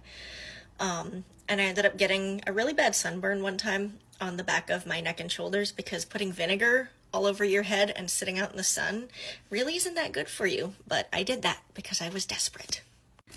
To my shock and horror, this really didn't help that much. People noticed the radical change in my appearance and behavior, and little mutters started floating around that I was like some kind of sneaky sleeper witch agent, and that I was trying to fit in more and I was getting smarter and I was trying to infiltrate by acting like, you know, a real Christian would, which was humiliating and devastating and also really scary for me. Luckily for me, I eventually got my shit together. I realized that that entire community was incredibly fucked up, and I moved away and I deconstructed. And now I wear all the beautiful black clothes that I want. I love my beautiful black hair and I never want to dye it or mess with it. I wear huge eyeliner and black lipstick. I paint my nails. You know, I got a freaking tattoo. I have a real good life and it's so weird. I'm so much happier now than I ever was there wearing all those pastels. Not that I'm hating on pastels. The girls at Rocket. But whenever I look back on those years, I feel a mixture of shame for myself, letting them bully me and make me question myself, and also just rage and disappointment in these adults and these entire families that thought it was okay to treat a person like that just because they looked different or because they acted differently. Fundamentalist Christianity is very, very toxic sometimes, and I got the brunt of the toxicity of my community. The lesson of the day is to be kind, and if you can't do that, try to mind your own business. Church is supposed to be a place where people that have been wounded have some safety and healing and support. And in that church, I wanted to do nothing more than delete myself from the server. So be kind. It's what Jesus would do. Okay. Do you wonder why so many religious people are so extreme? Here's my theory as somebody who was raised in the Bible Belt by extremely religious parents to the point where it was almost psychosis. So if you know anything about psychology, you know that one of the main characteristics of a bunch of personality disorders is a very unstable sense of self. For those that have been diagnosed with BPD or narcissism, they know to look out for things, for organizations that will give them that sense of self. They understand that that's something that they're susceptible to. For those that are undiagnosed but still have that unstable sense of self, large organized religion is extremely attractive because it just assigns you an identity. You don't have to think about it anymore. You also know that a lot of those personality disorders have a core of shame, and people who feel a lot of shame and have low self-esteem would be really attracted to somebody telling them all you have to do is believe in this guy and then you're better than everybody else. I think it's also ironic that it's mostly the generation that's like, all of you young people are trying so hard to get diagnosed. You're so obsessed with mental health and mental illness. Meanwhile, they all have the same disorders. They're just disowning their gay children and posting hateful, weird Christian posts on Facebook about it. What's an opinion you have that might piss some people off? Big part of the reason why our generation does not really go to church or mess with religion in general is because we were raised in the church. Hear me out. We watched y'all wreak havoc for 6 days out of the week. Then we watch y'all put on y'all Sunday best, walk y'all silly asses down to church and think you are relieved of all your sins, bitch. Just so that you could restart once you left. Like, we was there with y'all. God is a forgiving God. But instead of using these days to actually ask for forgiveness and change, you used church as a drop-off for all your sins and all your problems, just so that you can go home to collect more. We saw that. We watched y'all say church was a beautiful place for sinners to come and repent, and then turn away everybody God would want to be there. We watched y'all judge people y'all didn't understand. We watched our communities rally around to support rapists and child abusers while neglecting those same very children that were being abused. At our family events, we watch y'all deny entry to our gay cousins while accommodating and giving 2 plates to known child molesters and rapists. Yeah, we remember. So no, you don't get to be a menace to society and then somehow judge other people just because you know a Bible verse or 2. I remember growing up, I was so angry with God because I was like, how dare you make me deal with this hypocrisy? Ha! Do I look like a fool? Is this just another plan to keep me in the white man's hands? Huh? But it wasn't. Now I'm an adult and I'm looking at God like, son, you're fire. What the fuck? Now I'm 28 years old asking God for forgiveness. Like, hey, yo, son, my fault. I thought it was you, but it's really them. Fucking bugging down here, bro. You gotta do something about it. I'm telling you, son, come talk to your kids. They wildin'. They got dress codes and shit. They talking about we can't curse, but they down there beating on each other and sleeping with kids. Me and you, we good. You see? Me and you, we on the same page. If there's anything that I've learned in my adult life, is to not let the church or religion get confused with God. Because He is completely different. The next time you start asking your children why they don't go to church or why they don't participate in these things, you have to think about how the church has become a home for abusers. We have accommodated and made them comfortable. And unfortunately, a home for abusers is not a home for their victims. So clean the churches. I'm so tired of y'all and this religion stuff. I'm tired of the way that so many of y'all use this religion thing as a reason to just be terrible humans, to shame people who don't make the same decisions as you, discriminate against others, to harm and to hurt. You know, religion at its core should simply just be a conduit between you and a spiritual power. That's what it should be.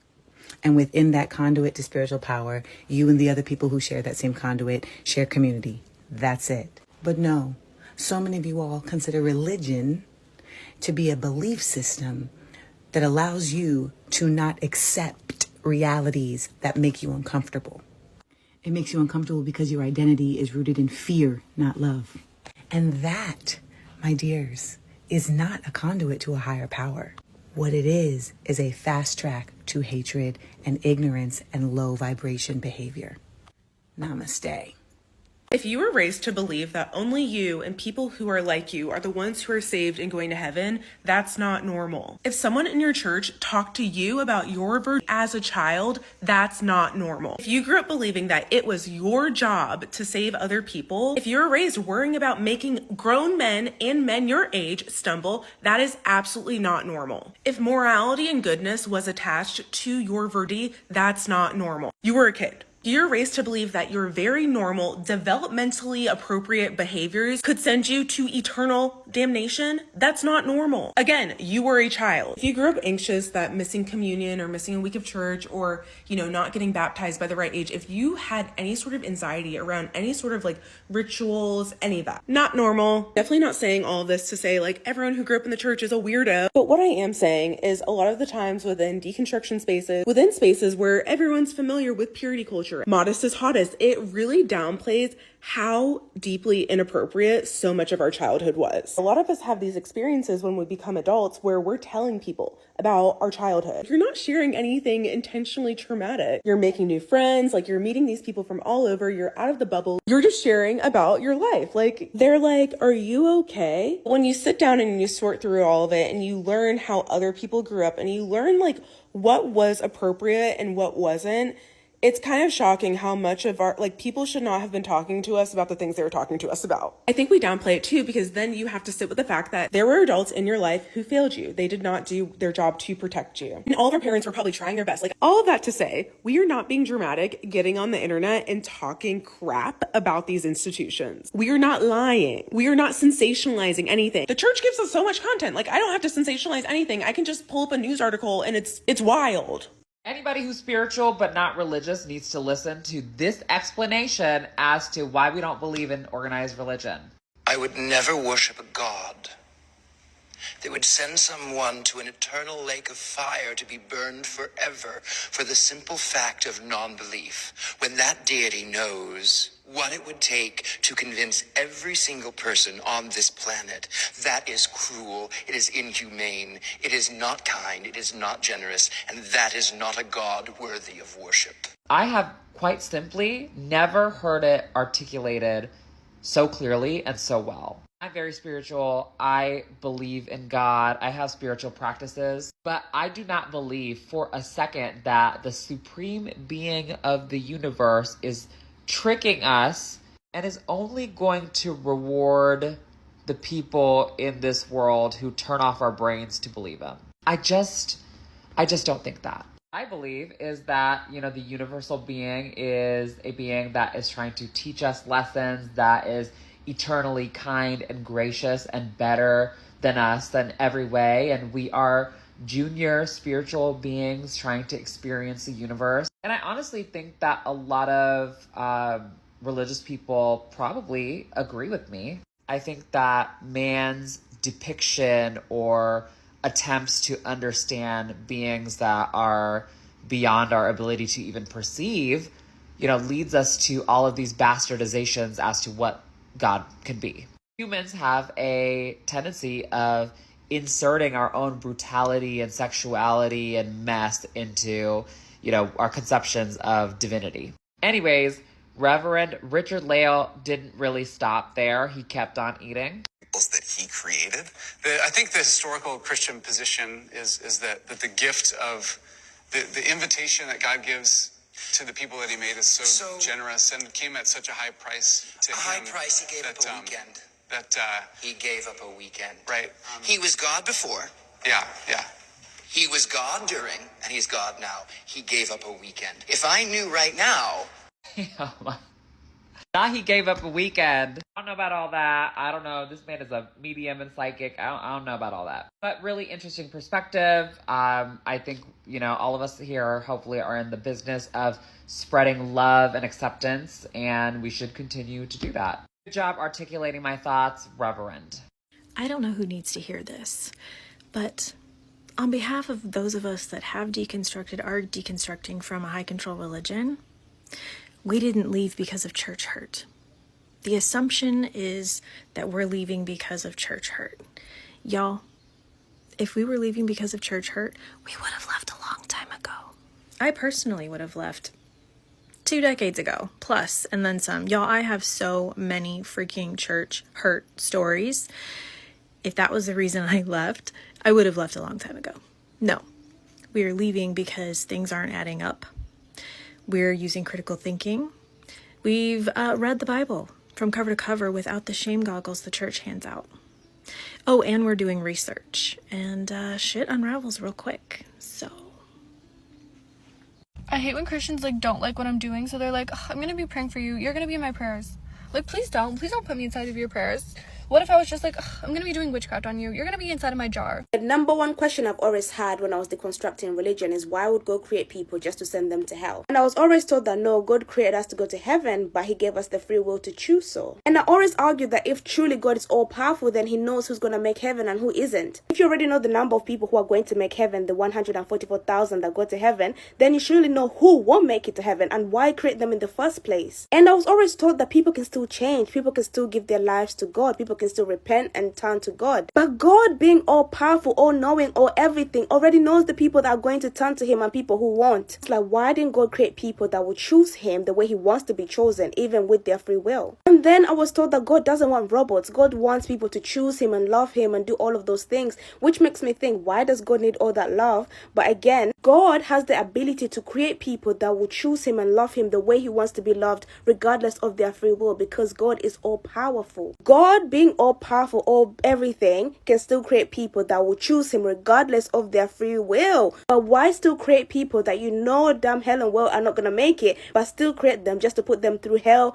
forever and ever and ever? This is why people are leaving religion, because it doesn't make any sense. You can't say God is all powerful but then say God chooses not to know certain things. And when I was deconstructing, I always think, why did God create all of us? Why are we here? Why are we here to prove our love for him? Because God wanted to be with people that love him and cherish him and worship him and all those good things. But again, why would an all-loving God, all-powerful, need anything? Why would God need our love? And then some people will say, well, God doesn't need our love. We need his love. But then you think, why would God create people to need him? And if they choose not to need him, what is the alternative?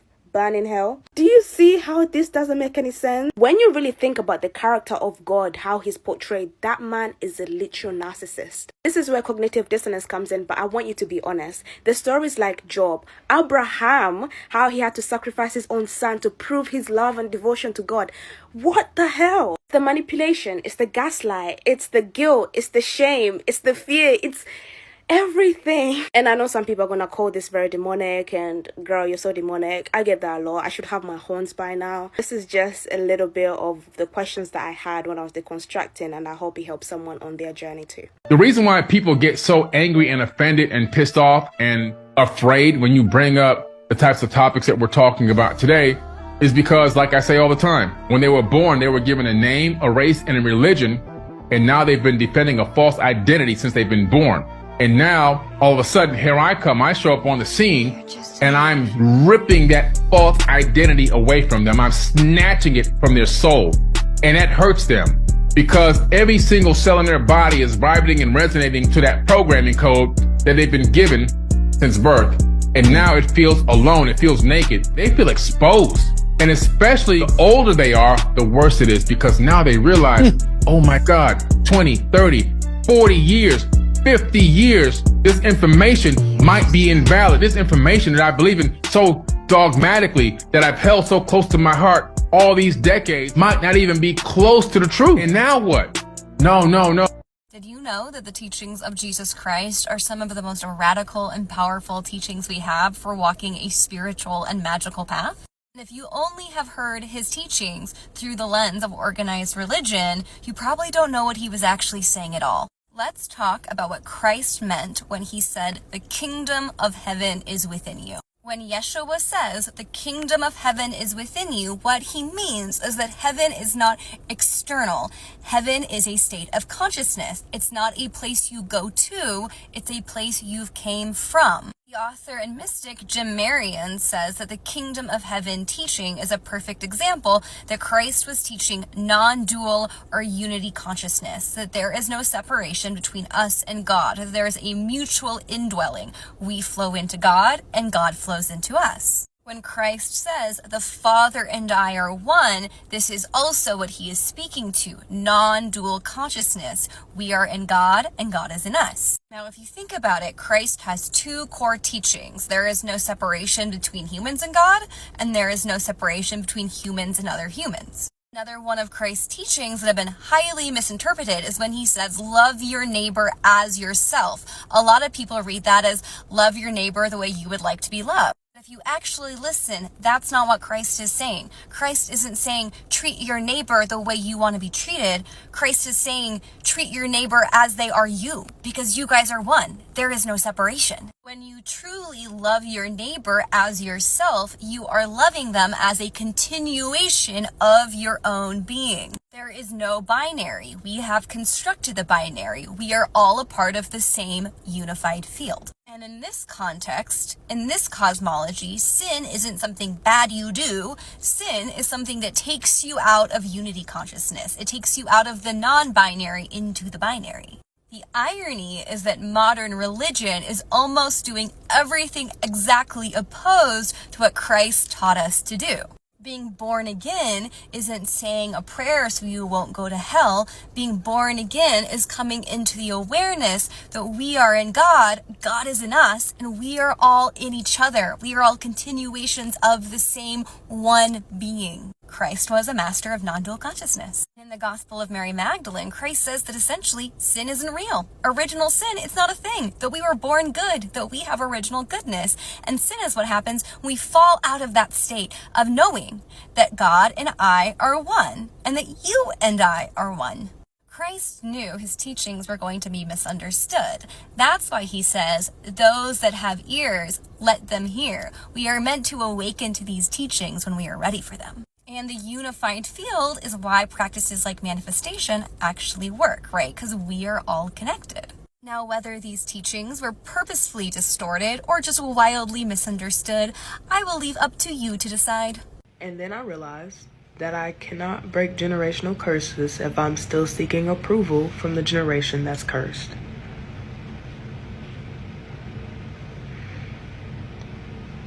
Yeah.